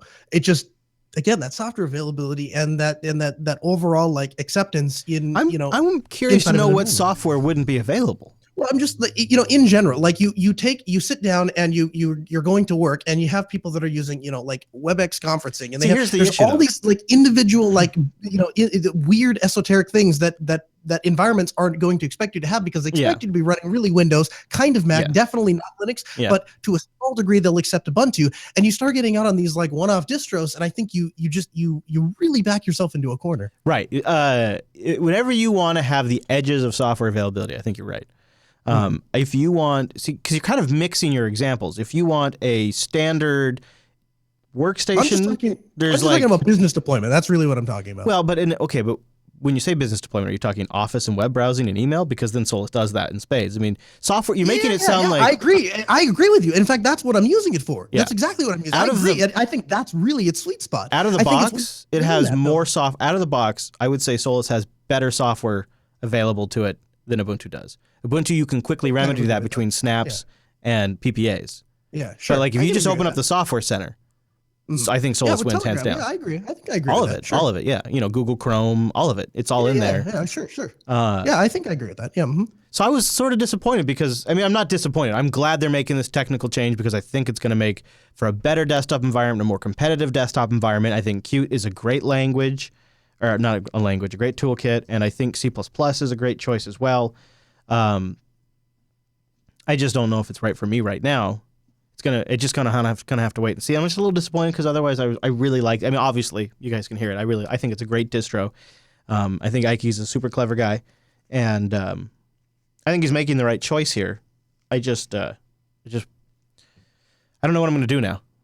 I guess because I was kind of planning to do that and then use Docker to fill in the gaps. And could you use something like Debian as a base? That is the next on my list is Debian. Yep. That is the next on my list. Here's the only thing is what I would like to get from the audience is I would like to know what would be the most straightforward and supported way to run the Plasma LTS desktop. So I think that's Plasma 5.8, the version of the Plasma desktop that they have determined to be LTS. Here's the thing. Unity is moving to Qt. Budgie is moving to Qt. LXQT is Qt. There's a lot of effort right now around Qt, and it's something we've talked about on Coda Radio a lot too. There's a lot of reasons for it, and it seems like a pretty solid future toolkit. It feels like it's got a lot of life left into it. Not that GTK doesn't. It just seems like a big part of what GTK is there to solve are the issues of the GNOME desktop, which I love, but Qt is there to solve a lot of other problems too, so more people are using it more and more. And kind of been thinking maybe for my Bulletproof desktop, I will do Plasma LTS 5.8. I've been trying it on one of my systems, Plasma 5.8 for about 4 days, and so far it's good. It's going smooth. It's only 4 days in, but so far it's met the number one priority. The number one requirement is for 4 days in a row, I've sat down at that computer and gotten right to work with nothing else stopping me. The second I sit down, I'm working, and that's what I want from my main workstation. So I'm testing Plasma now.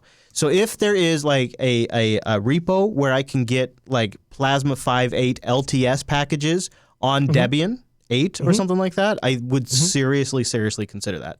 A well-maintained Plasma LTS branch on Debian might be exactly what I do. The only reason why I would probably also want to still consider Ubuntu 16.04 is for snaps, for software availability in snaps. So I'm still considering Ubuntu or an Ubuntu derivative for now as well. So I kind of would like to know what our Plasma desktop users out there are doing for this. Let's move on to something that was super disappointing, and I guess maybe I should expect this from The Verge, but it still really kind of hit me in the face. They ran the announcement that Wine 2.0 has been released, and here's their headline: Wine 2.0 is out, ready to disappoint you once again. Do you know what's funny when I saw that in the show notes? You know what my first thought was when I just saw the headline? You know what the first thing that went through my mind was? Wine disappointed me? Yeah, I know, right? When did Wine disappoint me? I think Wine suffers from Lindows. I think there around the time there was a time in the Lindows era where open source projects promised the moon, and we just said you're gonna be able to run Windows apps, you're gonna be able to do everything that you could do under Windows, under Lindows, using this magic technology called Wine, and we weren't humble. We weren't humble about it. And now today, like, people are launching apps and entire services that do half of what they say it's going to do. Look at No Man's Sky. Like, an entire game comes out, does half of what people say it's going to do, and it's just kind of the norm. And they don't get an entire lifetime of a bad reputation. Well, now it's just how we develop software. But when Wine first started shipping, it was in this era when we overpromised, and it got like this branding of never living up to the promise. If Wine launched today, the way it would be positioned is we can in real time interpret some of your API calls and remap them to Linux API calls, and a handful of Windows applications will run. It would be a much more modest, much less hyped pitch. I'm not saying Wine overhyped. I'm just saying this is how the open source community talked about software, and Lindows specifically really ran this hard. And I think that misstep back then is still what is pervasive today, that causes headlines by Paul Miller to say, it's ready to disappoint you once again. Instead of saying, holy crap, look at this open source project that has not only been together for this long, which is a remarkable achievement on its own, that an open source project for free, just has come together and managed to work as a team for this long is an incredible achievement. So let's not mention that. Let's not talk about that.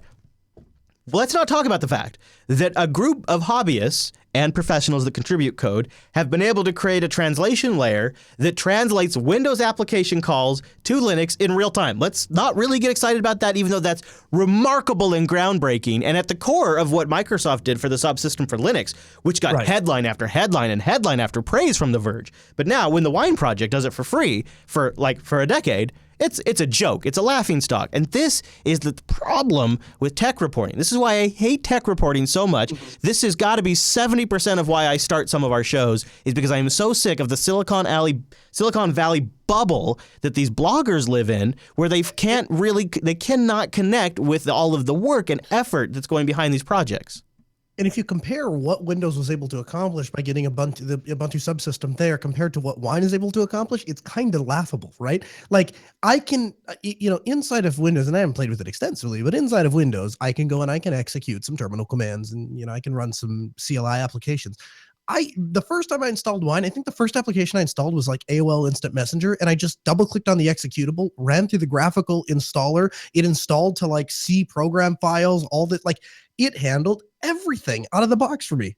Yeah. And, now we've gotten into, games and stuff like that. And a little bit later on, we're going to talk about, TeamViewer and how they have built an entire model based on top of Wine's reliability. Look at Codeweavers, right? They have a whole business around it. Yeah. Great example. Yeah. So Wine has been around for 23 years, and Wine 2.0 is a huge milestone. So here's what I think you should care about. Lots of improvements for graphics, support for high DPI in some situations, much improved compatibility for lots of Windows apps like Office 2013, which is still useful for a lot of people, and a bunch of new Direct 3D support stuff that's gone in. Stuff I'm not super interested in anymore, like Noah isn't. I mean, it's just not stuff I really need anymore, but it is, for those out there using Wine, this is a really great update to Wine. So congratulations to the Wine project. Congratulations on 23 years, and congratulations on 2.0. Now, our next news story comes in from somebody, Colonel, this guy can't even spell his nick, but anyway, Colonel Enox. I'm not sure how to say this guy's name, Noah, but it's an update on some software we've covered before in the past, which is very useful for you in your day job. So, ladies and gentlemen, buckle up for a moment while we shift gears with Noah and actually go into his day-to-day life and extract a bit of juicy goodness for this show. And for those of you curious about this particular thing that Noah's been working on, he's got a nice, long blog post written up all about it, and I'm going to give you some of the highlights here. You might remember when we did an episode, what was it, almost a year ago, maybe more than a year ago, on remote support and remote support under Linux, getting remote access to people's computers. That's a big thing for Noah at Altispeed. He's launched a managed service. I think you launched it back in January, right? Where you're doing nationwide managed service for people. So remote desktop support's like a huge component of that. And you were using something at the time that kind of bit you in the butt, if I recall. Yep. You evaluated, and you evaluated TeamViewer quite a bit, like you were just saying. And the issue with TeamViewer really came down to it requires their cloud infrastructure, right? Right. So if the company ever ceases to exist or even goes offline, we're up a creek without a paddle, and the cost of TeamViewer alone is atrocious. It's $800-900 per license. And the other issue that we ran into with TeamViewer is the versions of TeamViewer. It's very, very picky. If you have a client installation of a given version, the supporting client has to have a equal or higher version than the installed client, or you're not able to connect. And the problem with that is version, for let's say version 9 or 10 is I can't get that to work on the latest version of Ubuntu.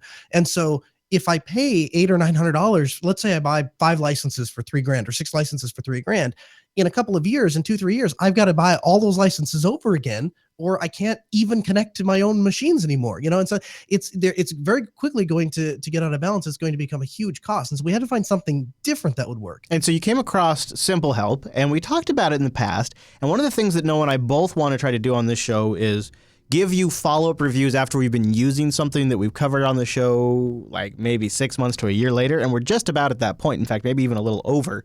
And you recently had a pretty interesting experience, and so we thought it'd be good to follow it up on the show to let you guys know, just if you've watched that episode and you're considering using it, or you're still looking for a remote support solution that works under Linux, it'd be kind of good to give you an update on how that whole Linux support aspect has gone. And I recall, when you said that you tried Simple Help, I recall that there was a component to it that's still they still do Windows and Mac, but they do make like a specific Linux build of Simple Help, right? Right. Yep. Mm-hmm. Okay, I thought so. And so what happened here, Noah? Did the build break? Was there a support issue? Give me the follow-up on your Simple Help experience. Yeah, so basically I woke up one morning and there's a little icon in the corner Good. and it says update to latest version. Now, take back five minutes ago, the conversation we just had. Yeah, I might say to myself, I don't need updates. I don't like updates. I'm not going to do an update. I'll do updates later. Updates are for, people like Chris. Not doing an update. So I didn't do the update. Well, it turns out another colleague of mine that works for a company called CTC Solutions, he did the update. And all of a sudden, he found himself totally unable to access any of his Linux clients. Oh, man. When he would connect to the Linux client, he would press whatever key you pressed on the keyboard. It would just repeat that keystroke numerous times. So you pressed A, it would just fill the whole screen with, it just wouldn't stop. You had to disconnect from the client. And the second thing was you had no right click. So basically, it was a remote control solution with no keyboard and no mouse. It's a big problem. And so he contacted the company, opened a support ticket and said, look, this is the problem I'm having, guys. And first they came back and they said, yeah, we don't know exactly why, but we're going to look into it. And then I started to get panicked and I'm like, man, we have just transitioned our entire infrastructure over to this thing. We've got tons of people that are using it. There are certain employees I have that's the only thing they do is they work remotely on this system. What am I going to do? And so I tweeted out at them because I saw in my Twitter feed, they had responded. They said, we have a new version out. And I'm like, hey guys, you have a new version out, but it's broken on Linux. This isn't working. And I thought, there's a small voice in the back of my head said, this is the test. We'll see how well they care, how much they care about their Linux users. Well, turns out they must care an awful lot because they had developers working on it immediately. By the next time I even opened my laptop, I already had a second update available and a follow-up from Chris that said they have another update available, but they weren't able to get it fixed in that update, but they're still working on it. And then a couple hours after that, I had a third update available inside of Simple Help, a tweet back from them saying, we found the issue and fixed it. Are there any other distros you'd like us to test it with? And then an email from Chris saying, hey, by the way, we got all this fixed. We tested it and it fixed. It looks like it fixed. Can we do some testing? And so then him and I spent a couple hours remoting into different Linux machines on the newest version and trying it. We tried it on Solus. We tried it on Arch. We tried it on Ubuntu. You name it, we tried it. Perfect, right across the board. And so it really kind of set my mind at ease because I'm ramping up to buy a lot more licenses because they're perpetual. Once you buy them, you own them forever. Oh, nice. Yeah. So I don't have any problem spending some more money. And the other nice thing that they do is, the first license I think is $300. Then they cut you a deal. If you buy 2, then they knock it down to like, $280. And if you buy 4, but they'll give you that bulk pricing in granular steps. So I bought the first one for $300. If I go buy the second one, they'll still honor their $280 price split. And if I buy 2 more after that, they'll knock it down, a little bit more. So you don't have to buy it all at once to take advantage of their bulk pricing, which is just encourages me to buy more licenses. But I think I said in my blog post, if you are looking for a remote solution and you haven't found one yet, don't walk to your computer and go buy a copy of Simple Help, or at least request a demo license and see if it works for you. Yeah, there's a couple things as somebody who used to do this, and a lot of times the user on the other end of the phone was not super savvy. Right. A couple of things that jump out at me is really nice is they have groups for access control. So you can have some groups that have unattended remote connection where you can just connect to them without remote user interaction. Mm-hmm. And then you can have computers in other groups where it requires remote user interactions. Like Noah says, I put my machines in the group where you have to have my interaction to start the remote session. But the other thing I think is nice is it does have a little icon that tells you when somebody else is remotely connected. And it looks like you hover over it, or you can check it and you can see it'll tell you how long since somebody was remotely connected. So you can tell if somebody was on when you were away or something. Right. And I can look in at that management console and I can see a user and say that user has last used their computer 10 minutes ago or 15 minutes ago. Yeah. And I can judge based on that timer. Oh, that person just stepped away for a minute to get a cup of coffee, or, oh, they haven't been there for 7 hours. I can jump on there and take care of something. So there are a lot of Windows networks and Mac networks. There's like different tools to do this. And like this will also do diagnostic mode where it'll pull down a bunch of data from the machine, file transfer mode, things like that. And it's nice to have something that's like this available for Linux too. Because this is something in the school districts that I've worked in where this has been the domain of Windows and Macs for a really long time. And Linux, you could maybe, if you were lucky, it would detect that it had a VNC port and allow you to connect to the VNC port, and that was pretty much it. And so to have something where it gives you this full, all of the access control stuff, the diagnostic mode, the file transfer, the requesting access, if that's how you want to set it up, I think it's pretty sweet. So if you guys are in this profession, check out this post. They have another mode too. I didn't mention it in there because I don't personally use it, so I don't have any real experience with it. But it does have the ability, if VNC is on and mapped, you can use Simple Help to broker the connection to the local VNC port and then connect via VNC rather than their screen scraping algorithm thing, if you want to use that.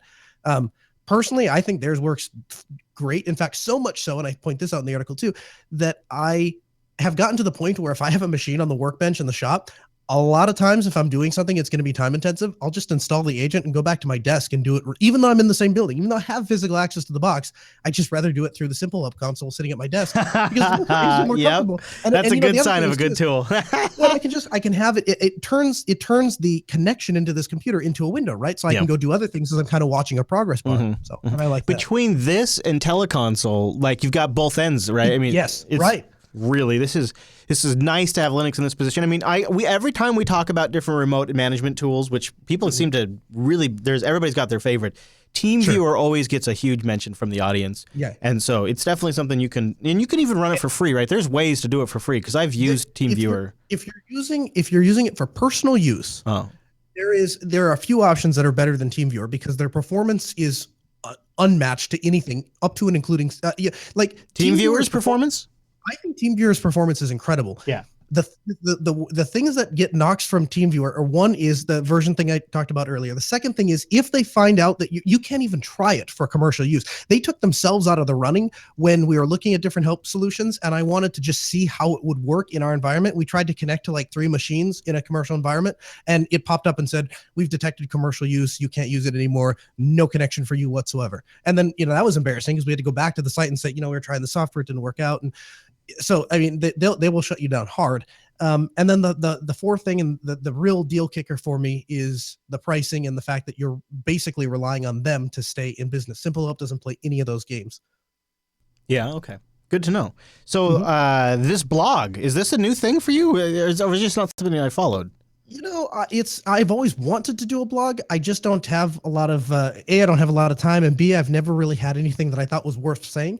It just so happened that this week it's one of those things where this seemed to be the most convenient way to present this material, because I do want to give some attention to Simple Help because those guys, they're doing an awesome job. But how do you present that without, it wasn't really enough to make a show segment out of. So talk about something that gets you fired up though. You run into a bug because that happens, and then they get it fixed within a couple of hours before you've even deployed it. Exactly. That is exactly. Before I've even updated it. That is pretty cool. All right. If you'd like to see a news story covered in this show that wasn't covered, why don't you submit it? Go ahead. Why not? linuxactionshow.reddit.com. And that's all the news for this week. I'm so much in the chat room, it's not even funny. Yeah, that makes sense, Ike. Ike's just talking about some of the changes they're making there, and I think that makes sense. Oh, okay. Having been on the... I don't know what it is. Is every time I sit down on the Plasma desktop, I go, shit, this is smoother. Fuck. This is so smooth. And I think part of it is cute. And I think part of it is Kwin. So makes sense.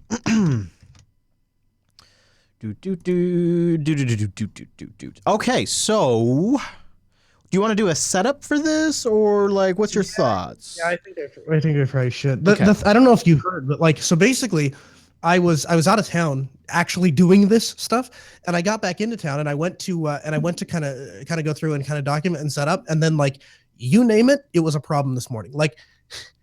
Camera doesn't work, the little capture thing doesn't work, the computer is off, can't get it to come back. It would boot, man, show on the displays. You name it, these stupid lights, right? And I tell you what. Curse the person, whoever told you not to buy. You remember I asked you about lights and you were like, I was going to buy LED lights. And then the guy said, buy these fluorescent ones. So I bought the fluorescent ones, right? Well, I trust what you say. So, and I assume that you have good judge of character and method. So when you trusted and Flowlight is it's a well-known brand. It's great. You pay for it. But here's the problem. The problem I have is I bought fluorescent lights because that's what. But they weren't Flowlights? No, they weren't. They got to be Flowlights, yeah. Yeah, apparently, because... Yeah. So I wish I just bought LEDs, but anyway, I had to. I am due for new bulbs, big time. I should figure that out. You can tell. Yeah, I can. Yeah, I can. And my barn doors are drooping too. I got to get my barn doors tightened up. I do. Oh man, I had a great idea for next time you come out here. Oh, I lost it, but it was super soft. Oh yeah. Okay. All right. Okay. Do you think it is possible to put a Raspberry Pi Linux computer in my truck's double din I'm ready. I'm Yes. getting rid of that thing. I'm getting rid of my Okay. Dodge installed. Yes, that is possible. In fact, there was a guy that sent a runs Linux in that we covered on the show a couple Yeah, I thought of so. months ago. I thought so. Yeah, and I'm trying to think. He did it at Ford. I'm trying to think exactly how he did it, but I want to say that somebody makes a double DIN touchscreen LCD specifically for what you're trying to do. I think we should do it. I think we should give it a shot. Is try to build a Linux computer in my truck. So I'm so down for that. I'm down for this too. Oh, real importantly, do you care about your steering wheel controls? Because those will likely not work. Oh, yeah, that's true, huh? Well, you know. There are aftermarket modules, but I don't know how you tie those to a Raspberry. You can tie them to car Linux series. would be I don't know more if there's- important, but because I would like that, but yeah. Yeah, the cashew, is the cashew gone now? Or am I just not noticing the cashew? Or has it been replaced with a hamburger? I think the cashew may have been replaced with a hamburger. Did I tell you I fixed my Arch issue? What are you talking about? So you remember how we're both having the same problem where you log into our desktops and it just blanks out and goes back? Cashews and hamburgers. No, that's a different topic. Whew. Okay, You gotta keep up. The Arch The issue. cashew, Yeah, okay, the cashew and Plasma Desktop is how you get to the activities, and they've minimized it, and they've replaced it with a hamburger. How do I know what my family feels like watching this show every day? Okay, all right. No, so Arch issue. you want to know what it was? I think somebody in the chat room called it, and I can't remember who called it, but it's a hamburger. Yeah, you can make it go away. Okay. Yeah, it's the cashew versus hamburger menu. Come on, obviously, Noah. What's the problem? So, okay, are you listening? Are you ready? Because now, did you at any point do something with your fonts on Arch? Did you install the Infinality? Yes. No, I didn't. No, I didn't. Oh, because that's what it was on mine. What does it come to by default on Antergos by chance? Don't think so. But I reinstalled I can't remember what the new FreeType 2, maybe the chat room knows, but I reinstalled the FreeType 2 packages that I need to, and it fixed my problem. Now I can log in. But you know what? Hey, by the way, I don't know if Ike's still watching, by the way, but I fixed my GNOME desktop problem upstairs on my main machine, and you know what? Still using Budgie. So Good. I fixed it and I didn't leave. So there you go. If you think you might like the Budgie desktop, that's my there's my review. I fixed my GNOME 3 problems and didn't go back. Silverax, thank you, sir, thank you. What is the stuff you keep putting on the meat in those vlogs? It is macaroni and cheese powder, and it's kind of legit. It's kind of legit. It's in the vlog, and it's kind of legit. It's ridiculous. I read the ingredients first. I looked at it because I thought it was so ridiculous, and I thought this has got to go in the vlog. And then I read the ingredients, and I bought it. And now I've been putting it on everything. I'm scared. That scares me. Yeah, I put it on my burgers. I put it on my dogs. I put it on everything, though. I put it on everything. All right. Sounds like me and Cholula, or not Cholula. What's that stuff called? Sriracha. Yeah. Well, what do you usually like barbecue and burger, and when you're doing burgers and hot dogs, like when does it not taste good to just put a little powdered cheese on there? Come on. That's true. Come on. That's true. linuxacademy.com/unplugged. Hey Noah. Hey Noah, Chris. look up at the camera there and give me a wave. Give me a wave there. Look up at the camera and say, give me a better wave with the other arm. You have that arm. Bye, Dad. Yeah, Bye. there you go. Thanks for coming. Good. Thanks. What are you laughing at? I don't understand. I was getting some B-roll of you, and I wanted something other than you looking down at your screen. I know. Actually, you know what, Dimitri? I'm surprised you were the first person to make that comment. Actually, everybody has been so nice. I've been cooking the craziest shit on that barbecue, and that is the first time somebody has said something. Usually, almost every time I cover food stuff, somebody always tweets me or leaves a comment saying, "God, Chris, you're gonna die." And I've been covering like crazy ass barbecue creations. I made a barbecue burger, a breakfast burger the other day. I heard. And not a single person saying I was gonna die from that.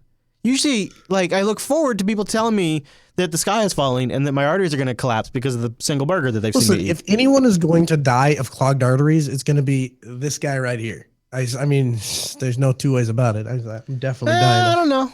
I think it's the beard. I mean, he does eat pizza and mac and cheese for breakfast. See, you just don't eat breakfast. You don't eat breakfast, though. No, I don't.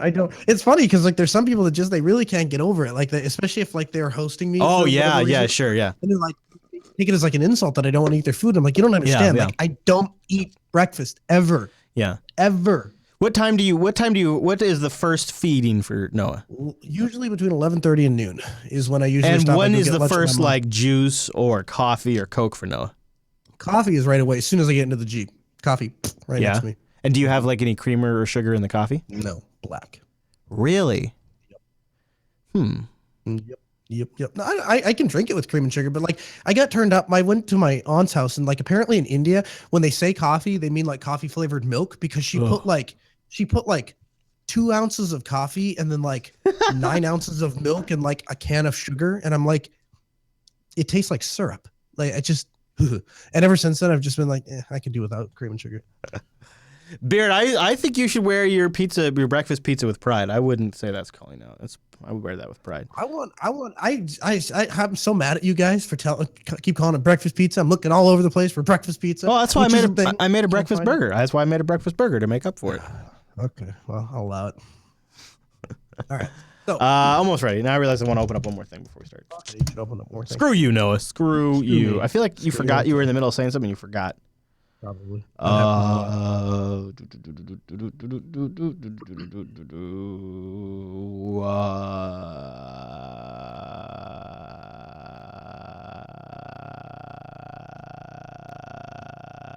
What? No. I agree. Huh. I'm going to you know what I should do? What? You're telling me I What? should get a bell? I got an idea. I'm not gonna get a bell. I'm gonna get my little I have a thing that says that has the rock saying I disagree. I'm gonna bring that. It's at home. I use it at home all the time, but I should bring it here. Jeez, yeah, your dad probably does give you a hard time constantly, I would imagine. And then Whew. but it's kind of funny, like, cause like I'm very, very I don't know what the word is, but like I'll be eating a burger while he's explaining to me how I'm gonna die, and I'm like, I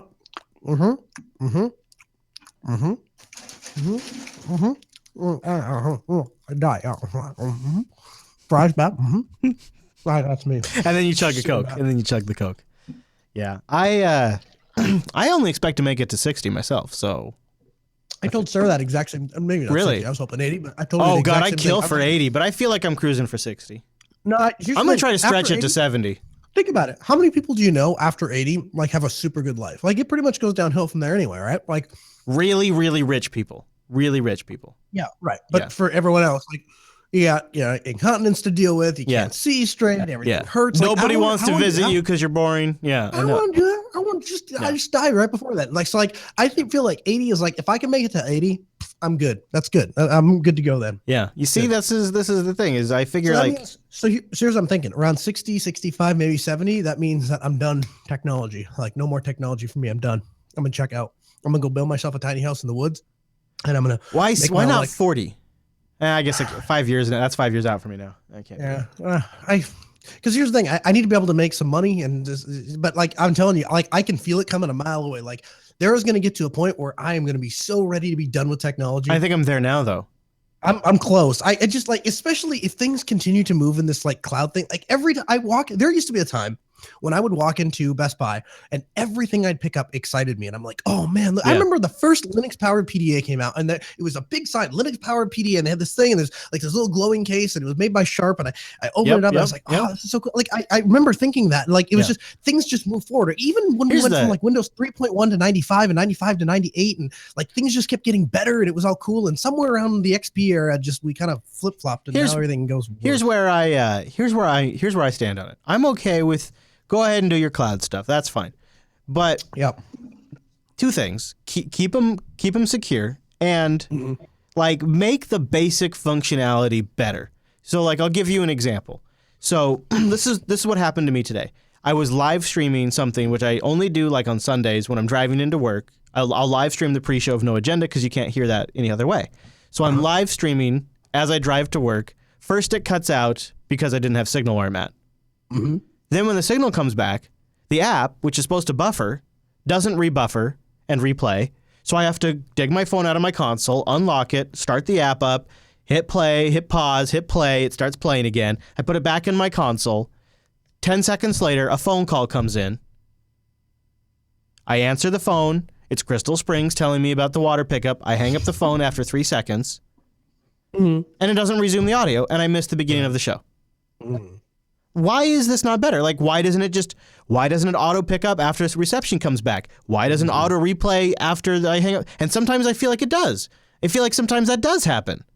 It's not consistent. And I think it's different apps do it differently, or I feel like the basics are still not good enough. It's still not good enough. Like, there are still occasions from time to time where I'm going to airplane mode for a second, or there's still an occasion where I have to dig the phone out of the console and hit play when I shouldn't have to. Like, it's still, the technology's not good enough yet. We haven't gotten there yet. In some ways, we've gone backwards, you know? Like, I mean, yes. Yes. And phone, car systems are not good enough still. Still not good enough. It's just the worst. So yeah, I feel like I'm out, man. Yeah, I promise you, at least you'll have company, man. Like, we can get like rocking chairs, and we can just sit and drink beer. I kind of feel like, to tell you the truth, I kind of feel like why we tried so hard in the early days when technology really sucked.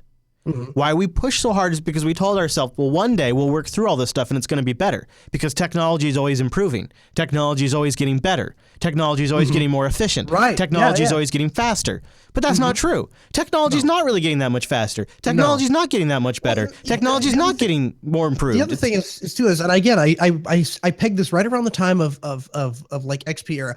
We took actual terms of what things were and we tried to marketize them. And around the time that started happening, it was like a downhill. Like, we took GPS, the global positioning system, and we called it nav. I got nav. It's nav. Like, we have to do dumb stuff like that, right? Just the same thing with cloud. But like, you have all of these things like 4G, right? The specifications for 4G are 100 megabits down, and I don't know exactly what it is up. But it's How a many lot times of, have you gotten 100 megabits down on 4G? We've had 4G for like 5 years, 6 years. And people's phone says 4G. And the reason that they have to append those stupid 3 little letters, which now we think is a good thing, like everyone's like, I have LTE. Do you even know what LTE stands for? It means we don't actually meet the specifications for 4G, so we can't advertise it as a 4G system. So we call it 4G LTE. Long-term evolution. Someday, maybe we'll get there. Yeah.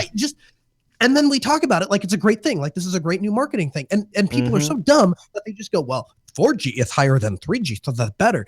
And I don't want to live in that world. I don't want to be part of that system. Yeah, I can't get excited about stuff like that. I know, and this is where it's all going. This is where it's all going. This is where it's all been going for a while now. And thank God we still have Linux. Thank God. Could you imagine if Linux was? I would be out. I'd be out. Yeah. I think I'd be out too. Windows 10 and Cortana. Man, this is just, whew. Good thing the GPL is so viral, because otherwise we would be screwed. All right, let's talk about IPsec. Let's talk about some of that good stuff you can do with Linux. But yeah, that's why I don't think I'm going. I don't think I'm going to make it till 60. Yeah, with technology. I think I can push on till 60. I think 50 is my max. I tell you what. Here's the one thing. Here's what'll get me to 60. Ready for this? You know this is coming. I'm gonna make it till 60 because I'm always gonna have local media. No matter what else changes in the world, my line in the sand is I got my local freaking MKV files and my ISOs on my server that requires none of your internet garbage to work. And I can, that's my piece. It's my happy space. I think 45, 50 should be my target, which means I better get hustling. I'll join you. All right, here we go. It is the IPsec segment in just a moment. It starts right now. Chat room. This would be a good segment to start bang suggesting, because we really need a title, and this is probably where the segment we should pull it from. So I'll set it up. I'll start the segment, do the plug, and I'll toss it to you for setup, and then you just tell me to kick the video whenever you're ready. All right? Okay. All right, here we go in 3 and a 2. And this brings us to the portion of the show where we're going to give a little insight into Noah's week around IPsec. Is that true? Actually, let me, before I say that, is that what we're doing? That's right. Is that accurate? Okay, all right. So we're going IPsec, right? Hey, we should have a you set it up this week. Like, you spent the week working on IPsec, right? That's okay. That's safe to say. Yeah. All right. Okay. We should have like a secret call when I'm ready to do the video, like. Yeah, that's brilliant. Not just because that's way less distracting than hit it. Or that's yeah. How about a bell? We need like a special, like a horn. I'm telling you, I'm going to tag team this with Hadia, and we're going to like have some sort of thing and like tie you down and have you watch movies to broaden your cultural horizon. Because the fact that you just missed You missed. I know you that missed. reference. I know the reference. Okay, what is it, Mister? I just don't remember the follow-up line. What's the reference? What's the movie? I've seen Don't it. be googling. I've seen it. No, I've seen it. I'm not googling. I've seen it. I've seen it. I just don't remember what it is, but I've seen it. I just don't place the same weight on the references as you do. But I've seen that one. All right. Is that a Super Troopers one specifically? Because your range is not that wide, so it could be. It could be. Yeah. Never give up. Never surrender. Oh yeah. Okay. Or actually, Hadiya. You see, Hadiya hadn't seen that movie. Actually, I just showed that. Really? I just showed that to her. Actually. Yeah, that's right. That's why I knew it was vaguely familiar because we just recently watched it. That's a good movie. That is a good. And then you know what? Last time I watched Galaxy Quest, I didn't realize that the engineer dude was like a pothead. I didn't realize that was like a joke on pot. He actually makes like some sort of stone joke in the movie. Yeah, totally went over my head when I was a kid. All right, so when you're ready to start the movie, you just summon Richard Stallman. I've never installed GNU/Linux. And then we'll go. Okay. This is gonna be great. All right, here we go. In a 3, in a 2. Noah's had a big adventure this week with IPsec, and we're going to grok a little bit of osmosis from Noah's crazy week, and I'm looking forward to seeing what he pulled off. But first, if you don't know what IPsec is, or why tunneling is important, or security, or what IP is, or what TCP is, or what Linux is, I'm impressed you made it this far. But perhaps you should consider learning up. Go to linuxacademy.com/unplugged. Beginner or total expert, they've got a library of content for you and labs that give you hands-on scenario-based learning. Paths specifically that are built with content planned by instructors for very specific career tasks. Course schedulers for those of you that are busy. Note cards that are forkable by the community. Nuggets for when you don't have much time for those little itsy-bitsy pieces of wisdom. And a community that's packed full of Jupiter Broadcasting members. I'm going to take that bell away from you, Noah. They got lab servers that spin up when you need them on demand. Instructor mentoring is available by real human beings.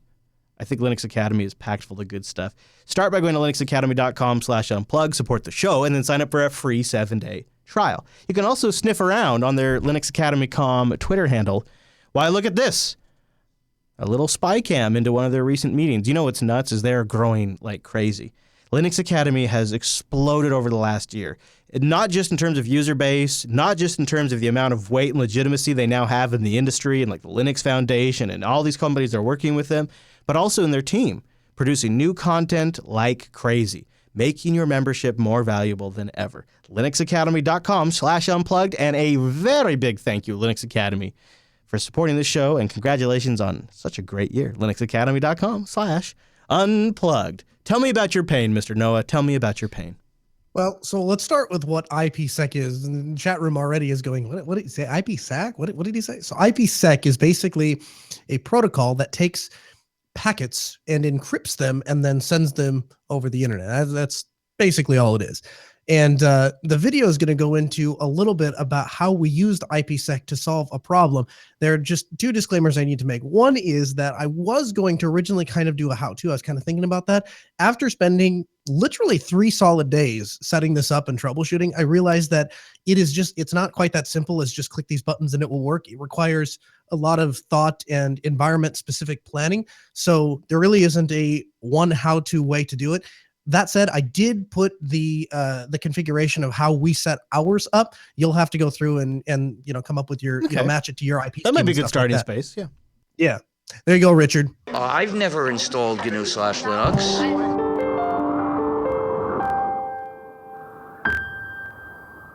Recently at Altispeed, we tackled a problem that is a little difficult. It's not quite straightforward. I would do a how-to segment, but the process is actually so complicated and the troubleshooting is so intense that we're just going to start out with an overview. Later, if you guys decide that you like the information that we're presenting, we'd have no problem throwing together an exact how-to. Now, here's the situation. We've taken on a client, and at Altispeed, of course, we always want to virtualize Windows anytime Windows is a necessary evil. That allows us to run Linux on the bare metal, which means we can provide stability and security for the client, as well as give them access to their necessary Windows software. Now, it gets a little bit more complicated in this particular case because the virtual infrastructure exists in one office, and yet a printer with a very complicated software system that tracks how pages are printed and assigns them to different clients and keeps track of billing and all this stuff has to tie into this virtual workstation that sits 70 miles away. Now, typical cloud printing software kind of thing isn't going to work because, again, this has the software stack that needs to tie directly to the printer. So the only way that we could get this to work was with a VPN setup. Now, we didn't want to have to try to find a way to get any sort of VPN client on the printer itself. So what made most sense in this case is to do a site-to-site VPN. Now, that may sound simple, but there's a lot that it entails, and I'm going to go over kind of briefly how we set it up, and then I'll show you kind of it in action, so to speak. Not that it's terribly exciting, because I mean, really, it's just kind of you're able to ping from one place to another. But there are basically two technologies at work here. Well, three if you count the OSPF routing. So OSPF does our heavy lifting for our routing. But essentially what we've done is we've set up an IPsec tunnel from one office in their head office to their branch office. And then we use a GRE tunnel to kind of keep that tunnel alive. What would happen is if we didn't use GRE is the tunnel would, because the tunnel does not route traffic. It only forwards what it calls interesting traffic. And so what we have to do is we have to identify what traffic is interesting, and then that traffic is then sent over our site-to-site tunnel. The problem with that is the very first time a user does something after the tunnel has been inactive for a while, the tunnel will close down. And so you'll have a little bit of latency as that tunnel kind of fires back up. And so we use GRE to maintain that tunnel the entire time, kind of like a keep alive. And that will make sure that the two sites are able to talk all the time without any perceived latency. And that's great, but it's a real pain to set up. Now, once it's set up, as you know, at Altispeed, we use Microtech equipment. And so we have an RB2011 rack unit that sits at their head office. And then the branch offices are using Microtech's latest 750 Hex. And the nice thing about the Hex is it is a $50 device. So the great thing about that is the branch office, we are able to set all their branch offices up with these little Hex routers, but we can also provision a couple of them and have them available to the staff. So if, for example, the owner or somebody that works for him needs to go off onto another site, they can take one of these $50 devices or even take it home and plug an internet connection into it. And within a matter of minutes, the tunnel will automatically establish themselves, and you can basically have a box to get access to your business network from anywhere. And the cost effectiveness of Microtech equipment makes this possible, as well as their extensive ability to customize and kind of situate, very large enterprise network things that, 10 years ago, we would have had to rely on companies like Cisco to do. So I'm going to give you a brief demonstration of exactly how this system works. Again, it's not super sexy, it's not super interesting, but just understand that there's a lot of heavy lifting in the background with OSPF, the GRE tunnel, and again, we're using IPsec to kind of establish this, as well as I will put in the show notes step-by-step instructions on how to actually set the tunnel up, but be prepared for some troubleshooting because it is fairly complicated. As you can see, we have two terminal windows up. We have our Montello office and our Madison office. We are going to go over to this window, and we will see that clients on this network are assigned 192.168.1.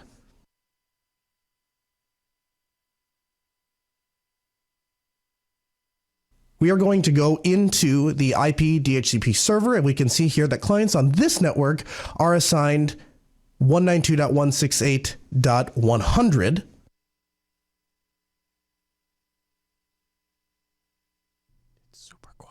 Now you'll see here, if I ping across the network, I'm able to talk to the other office.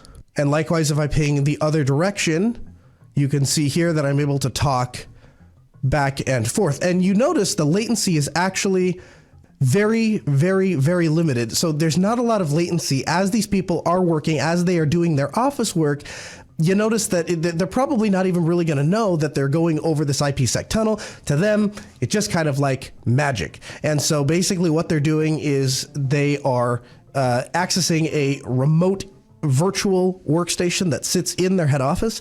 And then that head office is able, of course, to talk to any peripheral devices that are in any of their branch offices over this IPsec tunnel. And it's infinitely expandable. Now, we actually have the ability to set up areas so that we can, it can be autonomous and it can all talk back to that head office as if that was kind of the hub, like a hub and spoke kind of technology, or we can put them all into a single area and allow each one of these head office routers to talk, or any of the branch office routers to kind of talk to each other without having to go through the hub. I want to give a special thanks to Chris from CTC Solutions that kind of helped walk me through and get this kind of set up.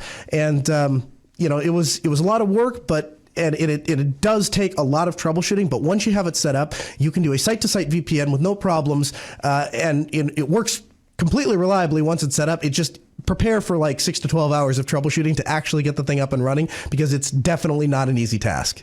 Oh, man. This almost sounds like one of those things that after you're done, you'd want to tear it down and rebuild it again, just to make sure you can set it up again. You know what's funny? What's funny about that? I got everything set up. I backed up the configuration files. I reset everything to default. I tried to set it up again. I got about 4 or 5 hours into it, and I went, forget it. Go back to Magic Configs. And Magic Configs went back up, and I said, it works. I'm leaving. Really? It is, and I have a feeling that some of that in my particular example is because of some unique network problems that I inherited from the last company that was there. Because when I set it up in my lab at home, I'm able to get it running every single time. Oh, okay. So I think there's some environment things specific that are confusing. But I tell you what, I would not wish troubleshooting this on anyone, because I almost gave up. I mean, it was a miserable 3 days.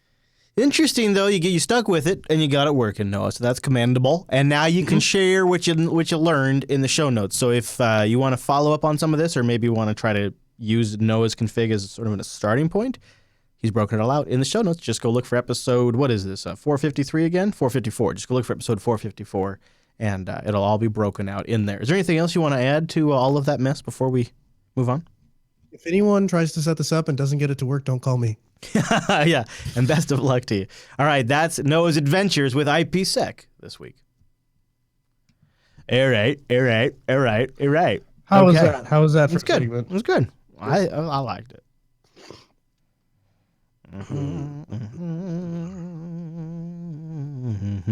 All right, should I read the first one?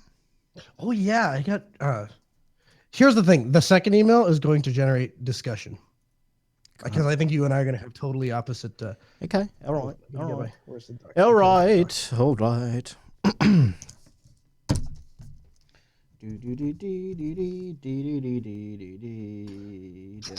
Oh, you know what? So this has been killing me. So you know how much I love these mice, right? Like there is a bin in my house that says M570 on it. That's how many of these freaking things I have. I love them, right? I had the first one die on me ever in the history of owning M570s. The right click in my office no longer works on my M570. And I keep forgetting about it. And so every time I sit down on my office computer, I try and click on something. Oh, man. Yeah, no, it's super frustrating. And for a while, this is funny. This is a terrible thing for me to admit, but it's true. I sit down, I'm like, I try to do it the first time, and I'm like, Ubuntu 16.04 now, right click doesn't work. Wireless doesn't work now, right click doesn't. Like, it was just my assumption that it was Ubuntu. And then it turns out. Remember what I was saying about guys in the stream earlier? No, remember what I was saying about guys? It's the same thing. We all do it. All right. Well, I'll read the first one then. Is that good, or do you want me? Which do you have a preference? Yeah. No, I don't care. I just when you mentioned feedback, then I know you asked me a question, but I kind of ignored your question. Then went on what I wanted to say. Sure. Which was that I think it's going to generate discussion. It's going to be good feedback. Whoop.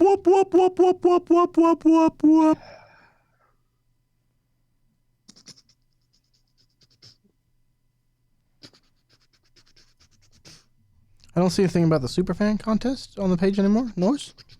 Is that gone? It's over now. Huh? It's over now. Well, I know, but they're still going to have, like, the event. Oh, the Bonobo sold out. Ooh.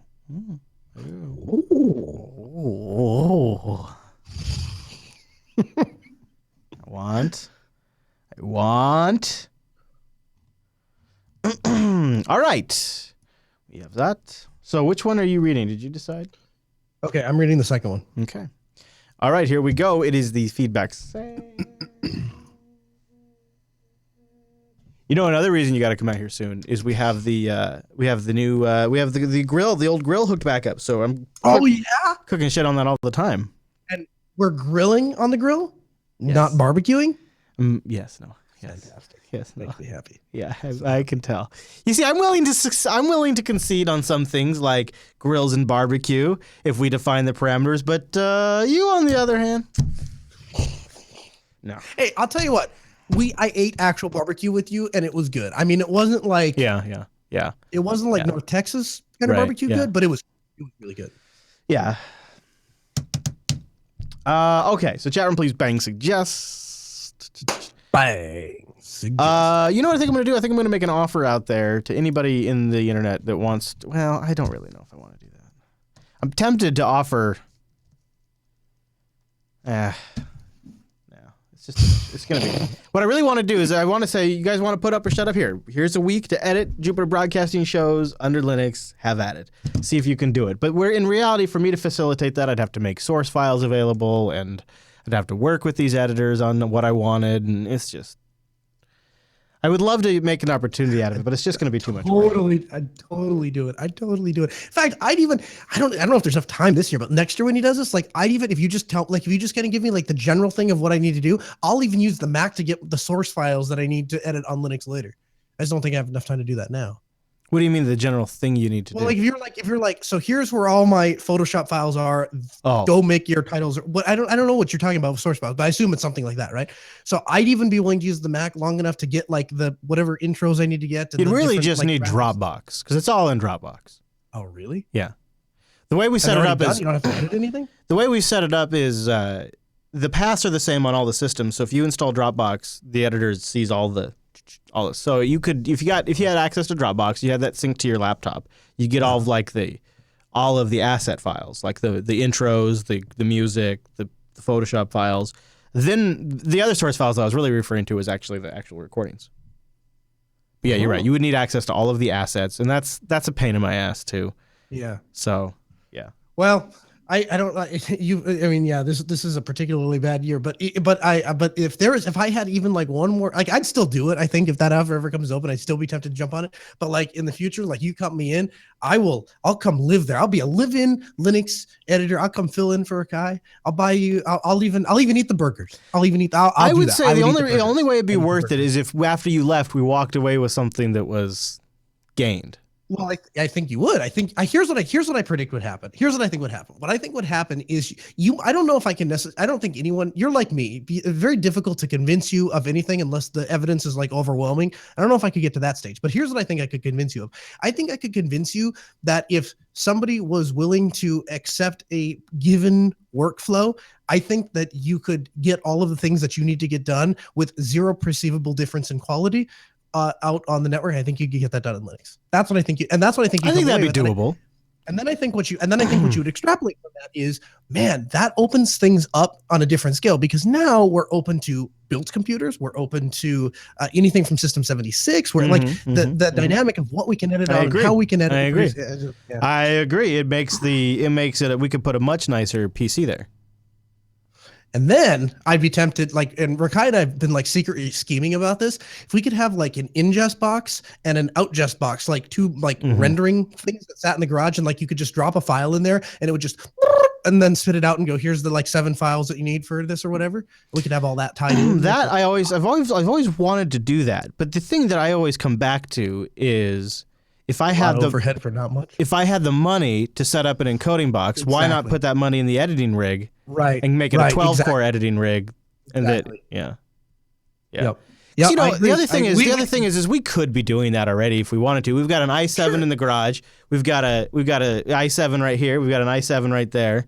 But you need to be able to multi-use machines, yeah. Yeah.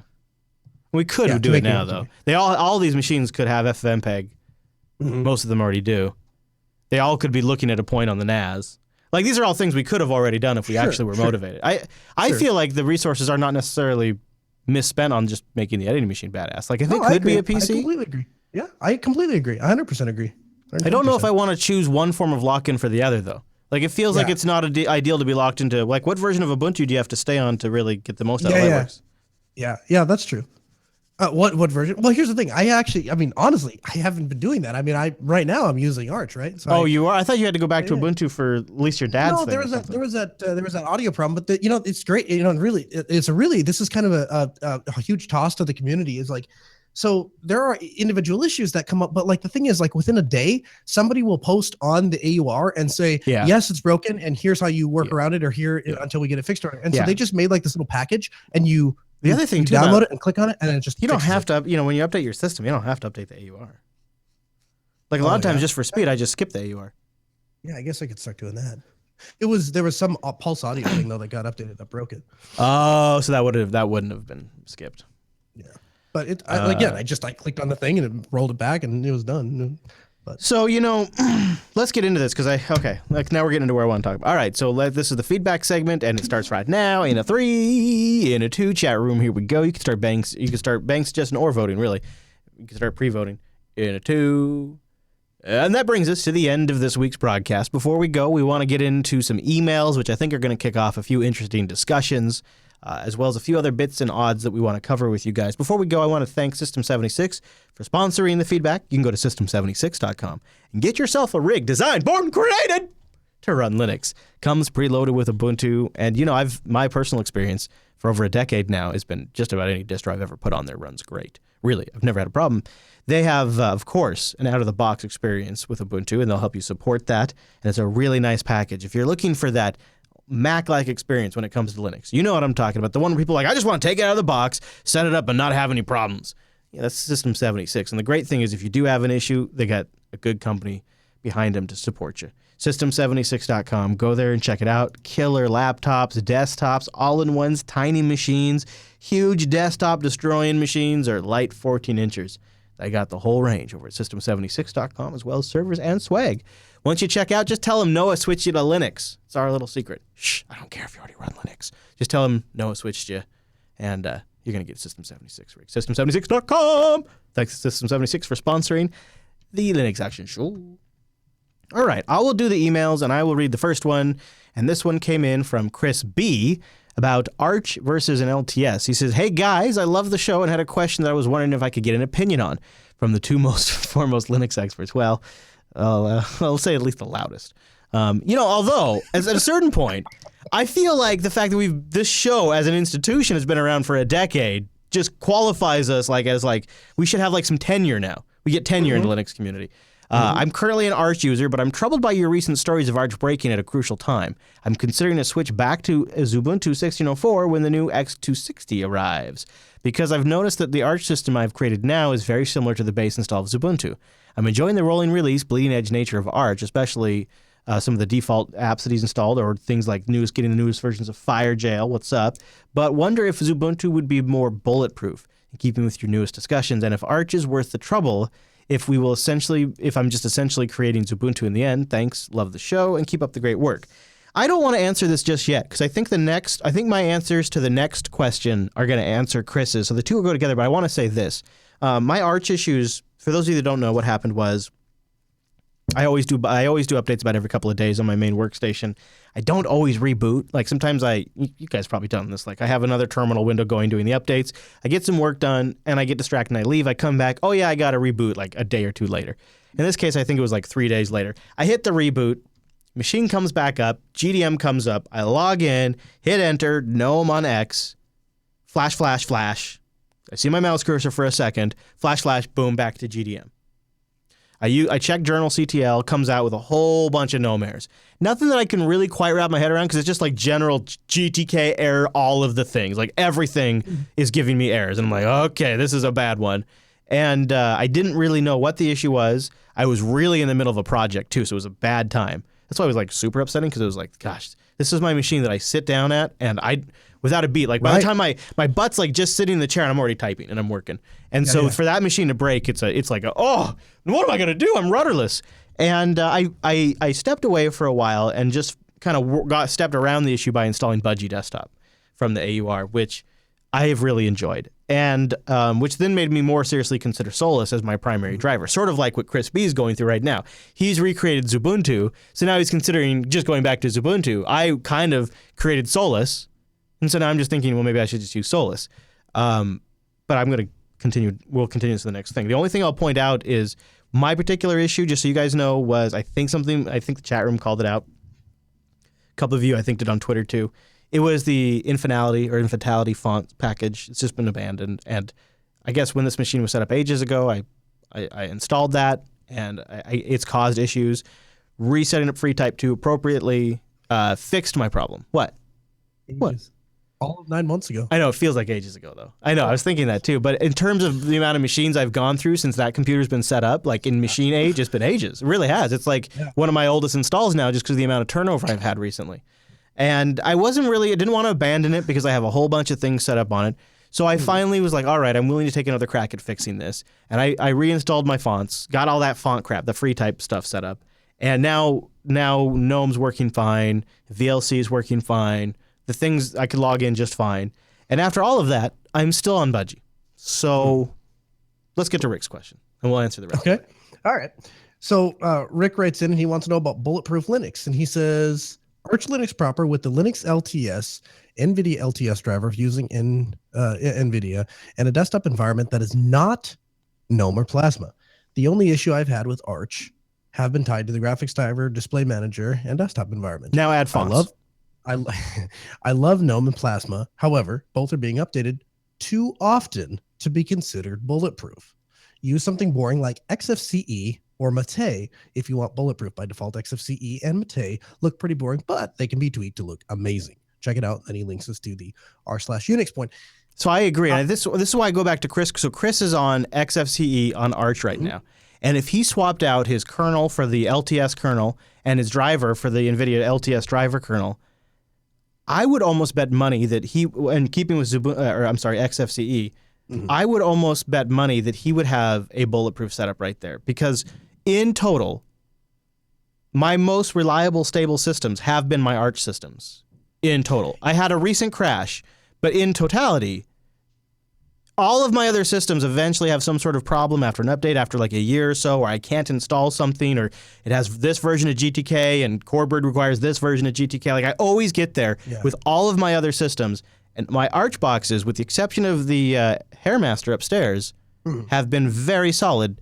And so I, too, have been considering, here's my list, just real quick, and I'll let you jump in. I've been considering, and this is in no particular order, but I've been considering doing Arch with LTS kernel and driver, and just sticking with Budgie or XFCE.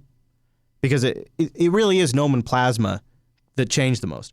I've also been considering Plasma LTS. I'm trying to figure out if I could get that on Arch, or maybe get it going on Debian, or maybe use KDE Neon LTS, or maybe it's Ubuntu. Like so my list of distros that I'm considering in no order of priority right now is Debian, Ubuntu LTS, Arch LTS with a simple desktop environment, and KDE Neon LTS. And I think Chris B has probably got a pretty close configuration to what I would end up on if I went with Arch. So I don't know. You can switch to Ubuntu, but I'd ask you why if it's working for you. And Rick does point out that a lot of times with Arch, it's the graphics driver, or in my case, fonts, or the desktop environment gets updated and something breaks. So I begrudgingly have to agree that I had an old ThinkPad that I did actual Arch, like from scratch, like command line, animal style installing Arch, and that machine has never failed. In fact, I actually wound up in that rut like about a year ago, where if you didn't update, you were going to be hosed, and I came out on the other side of it, and I was like, well, I guess I'm going to get screwed when I update. And I just asked the Beard. I said, yeah, I broke my machine, blah blah blah, and he gave me some magic that I pasted in there, and it just somehow it fixed it. And even that I was able to recover from. I don't know what we did. You must be talking about like one of the file system changes or the move to systemd or something. I don't know. All I know is it broke and Beard fixed it. But the point is, like, it never actually breaks, and I can't say I've always ended up having to do something with my laptop or my desktop. However, there are machines that I have installed like way back in the day that I was like, I knew that they were going to have to be longevity machines. And I set them up with LTS. And just last week, right before we got on the air, I was looking at one of those machines, and it was an Ubuntu 12.04 machine. Like, it has run great for like 7 years, and I've never even touched it. I don't even remember half the stuff that was on there until I logged into it. So I really think if you're looking for, you need this specific software stack and it's available on Ubuntu, I think that there's nothing wrong with using Ubuntu. I don't think anything's ever going to break. I just have run into times where there are certain software that isn't available that is available on Arch. And the other thing is, the direction that Canonical is going, I'm still upset about this whole Wi-Fi thing. Little things like that, just they grind me in a way that I can't recover from. I would say, I think, just to sort of summarize all this, the thing that really stands out to me between you and I and what the audience has been saying too is it really depends on your use case. Yes. Is this a Yes. system you're going to set it up once and kind of leave it?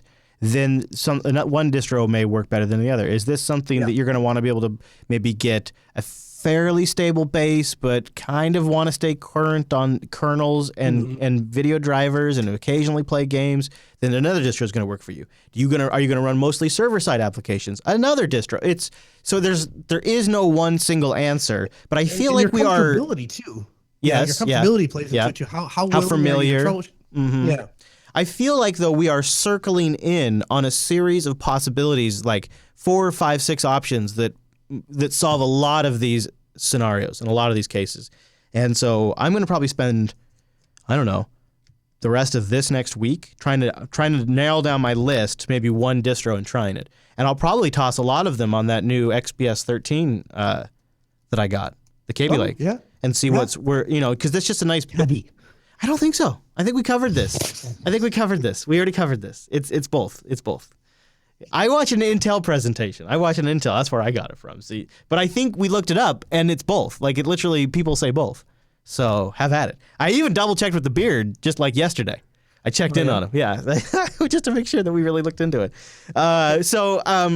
Anyways, I'm gonna give it a go on there, and I'll try to come back with something for you guys. I know not everybody cares, but at least I care for at least one of my machines.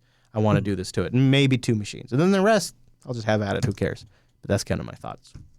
If you'd like to get your thoughts on the show, go over to jupiterbroadcasting.com/contact or leave us feedback at linuxactionshow.reddit.com or a comment on the YouTube video. And why not give us a thumbs up if you're watching over the tube? Because, come on, long-form content needs your support on that platform. You can also watch us live at jblive.tv. The calendar is at jupiterbroadcasting.com/calendar for when we do it. We got a live chat room. We have the live stream in multiple destinations, including you can just pop it right in VLC or MPV. That's my preferred way. Also, if you want more Linux, check out Linux Unplugged on Tuesdays. We have all the stuff I just said, plus a live mumble room where you can interact with us. It's like our virtual lug. We often have great guests that show up and chat with everybody that's in there. It's a great experience both live and after the fact.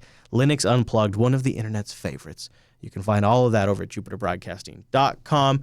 Noah, he's at Kernel Linux. What about the business? You talking about the business? Can people follow that online? Yep. At Ultaspeed, we've got some new pictures that are going out this week of what we did the last couple days. So that'll be kind of cool. You can follow me at Chris LAS. The network is at Jupiter Signal. And if you're at all interested in my adventures in hunting a rat, or potentially a mouse, or a squirrel, or a gerbil in my RV, it's been a multi-week process. You can catch that and many more things at youtube.com/Chris Fisher. As well, I should probably say this. This is the pitch man that I am for my own stuff. My first hands-on early review of the XPS 13, the latest Sputnik edition, is also in the latest vlog. I probably could have mentioned that earlier in the show and not at the end of the show, that if you are curious about my early impressions with the new XPS 13, it's also in the latest vlog. I'm such an idiot. I am the worst self-promoter ever, but you can find that at youtube.com/Chris Fisher. All right, everybody, thanks so much for tuning this week's episode of the Linux Action Show, and we'll see you right back here next week. Good. JBTitles.com. JBTitles. I think it was a good show. Thank you, Noah. Thank you. Are you off to lunch now? What's your plans after this? Yeah. Actually, I'm gonna. Did I tell you about Steers? It's like my new favorite restaurant. No. I basically like eating there like every single day. Really? You know, what kind of food is it? It's Somalian food. Really? But it's like incredible. Like it's the most amazing food you've ever had in your life. I basically eat there every day now. Jeez, I gotta try it out next time I visit. Yeah. Rikai Knows Best, collaboration SSH show, Noah's IPsec adventure. That's pretty good too. I kind of like that. It is. Yeah, we're done. We're done. IPsec hell, that's good. We are done early, aren't we? I think it's because the main segment was only like 10 minutes long, but that's okay. That was part of it, and the other thing is, it felt like we got like rolling like really fast too. No. Really? Yeah. It feels like usually we have a lot more discussion before we actually start the show. I have that extension, Mr. Rikai. Yep. I do. I like that. You see this? Gnome is nice. God, I like Gnome. I do kind of. What Gnome do? This extension here that's like specifically meant for Arch updates, so it shows you. Oh. Yeah. Yeah. I like it. I like it a lot. In fact, Anagrow ships with something similar. It's not as nice as that one, But Anagross out of the box will come with something like that, I think. Yabby titles. My Anagross updates just come in the system menu. Yeah. Yeah, or whatever. System notification. Noah's IPsec adventure is pulling up to the top, Noah. I like it. I'm good with that. That's fine. I like it too. OMG, OMG, OMG. Yeah. All right, well, everybody can go out. Everybody can go back to freaking the fuck out about Trump now. You had one job! Because that's, you know what? That's what the entire internet's doing today. I was doing a exhausting. I just wrote a big Facebook post. You know what I think? I think people are afraid that it's gonna work. That's what I think the biggest fear is. No. Yeah, I think they're afraid. Yeah, I think that part of it is they're afraid that, I think a big part of it, if not majority of it, I think they're afraid that some of the stuff that he's doing is going to work, and then it's going to be really hard to get people to go back to caring about, which potty to use and how many carbon taxes we have to put on this, that, or the other, because now all of a sudden this coal miner got his job back in Massachusetts and he doesn't care anymore. I'll tell you this. If you ever needed proof that there are two simultaneous realities in the United States of America, this is it. Because the liberals and the conservatives you guys can't even see where each other are coming from at all. Oh, I think I can see. I think you think you can. I think some of them would be pretty insulted by that. Listen, I don't know. I'll tell you what. I'll make you a deal. For like the next month, I will be a liberal. You couldn't. You couldn't. I can. All right. No, all right. Fine. Yeah. Starting right now, I'm going to be a liberal. Okay. Yeah. I'm gonna have a second next week. I don't even believe you. I can't even take. Yeah. For the purposes of this show anyway, I will present all the liberal articles. I will check my white privilege, and I will Okay. All right. So why shouldn't okay. So why is it bad to ban Syrian refugees? Here's the problem. Donald Trump does not understand that the countries that he is banning, these are not where the terrorists are coming from. This is not where the problem in the United States is. Oh, that's definitely. So you got the talking point. You got to give me the feel. Okay, fine. We are losing our humanity, Chris. Here we go. Humanity. Here we go. Listen. This is not us. This is not who we are. This is not who we are. This is the exact same thing of what we did to the Nazis. There were refugees. The Japanese. Here. No, Nazis. We needed to come here, and we turned them away. You know what? Anne Frank, if she was alive today, she'd be a Syrian refugee, little girl. That's what she'd be. That's good. Okay? I like that. That's pretty good. So we need to open our hearts and our minds and be willing to not preach hate against all these other people. That's pretty good. Now cue the crime.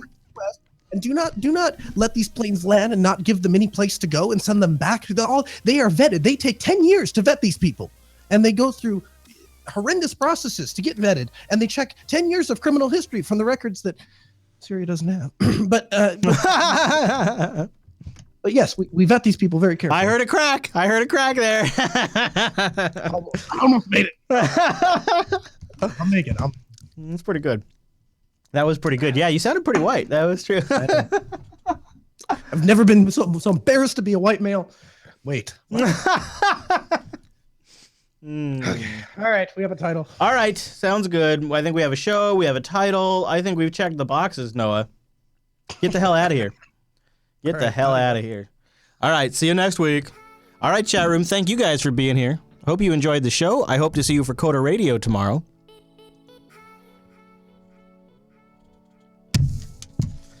I hope you have a great rest of your weekend, too. I'm gonna go. I might go do a little. If we're up for it, I might go do a little car shopping. It's looking like it's gonna rain out there, but we got to replace Adia's car, so that might be what my afternoon is. See you guys tomorrow for Coda Radio. Thanks for being here.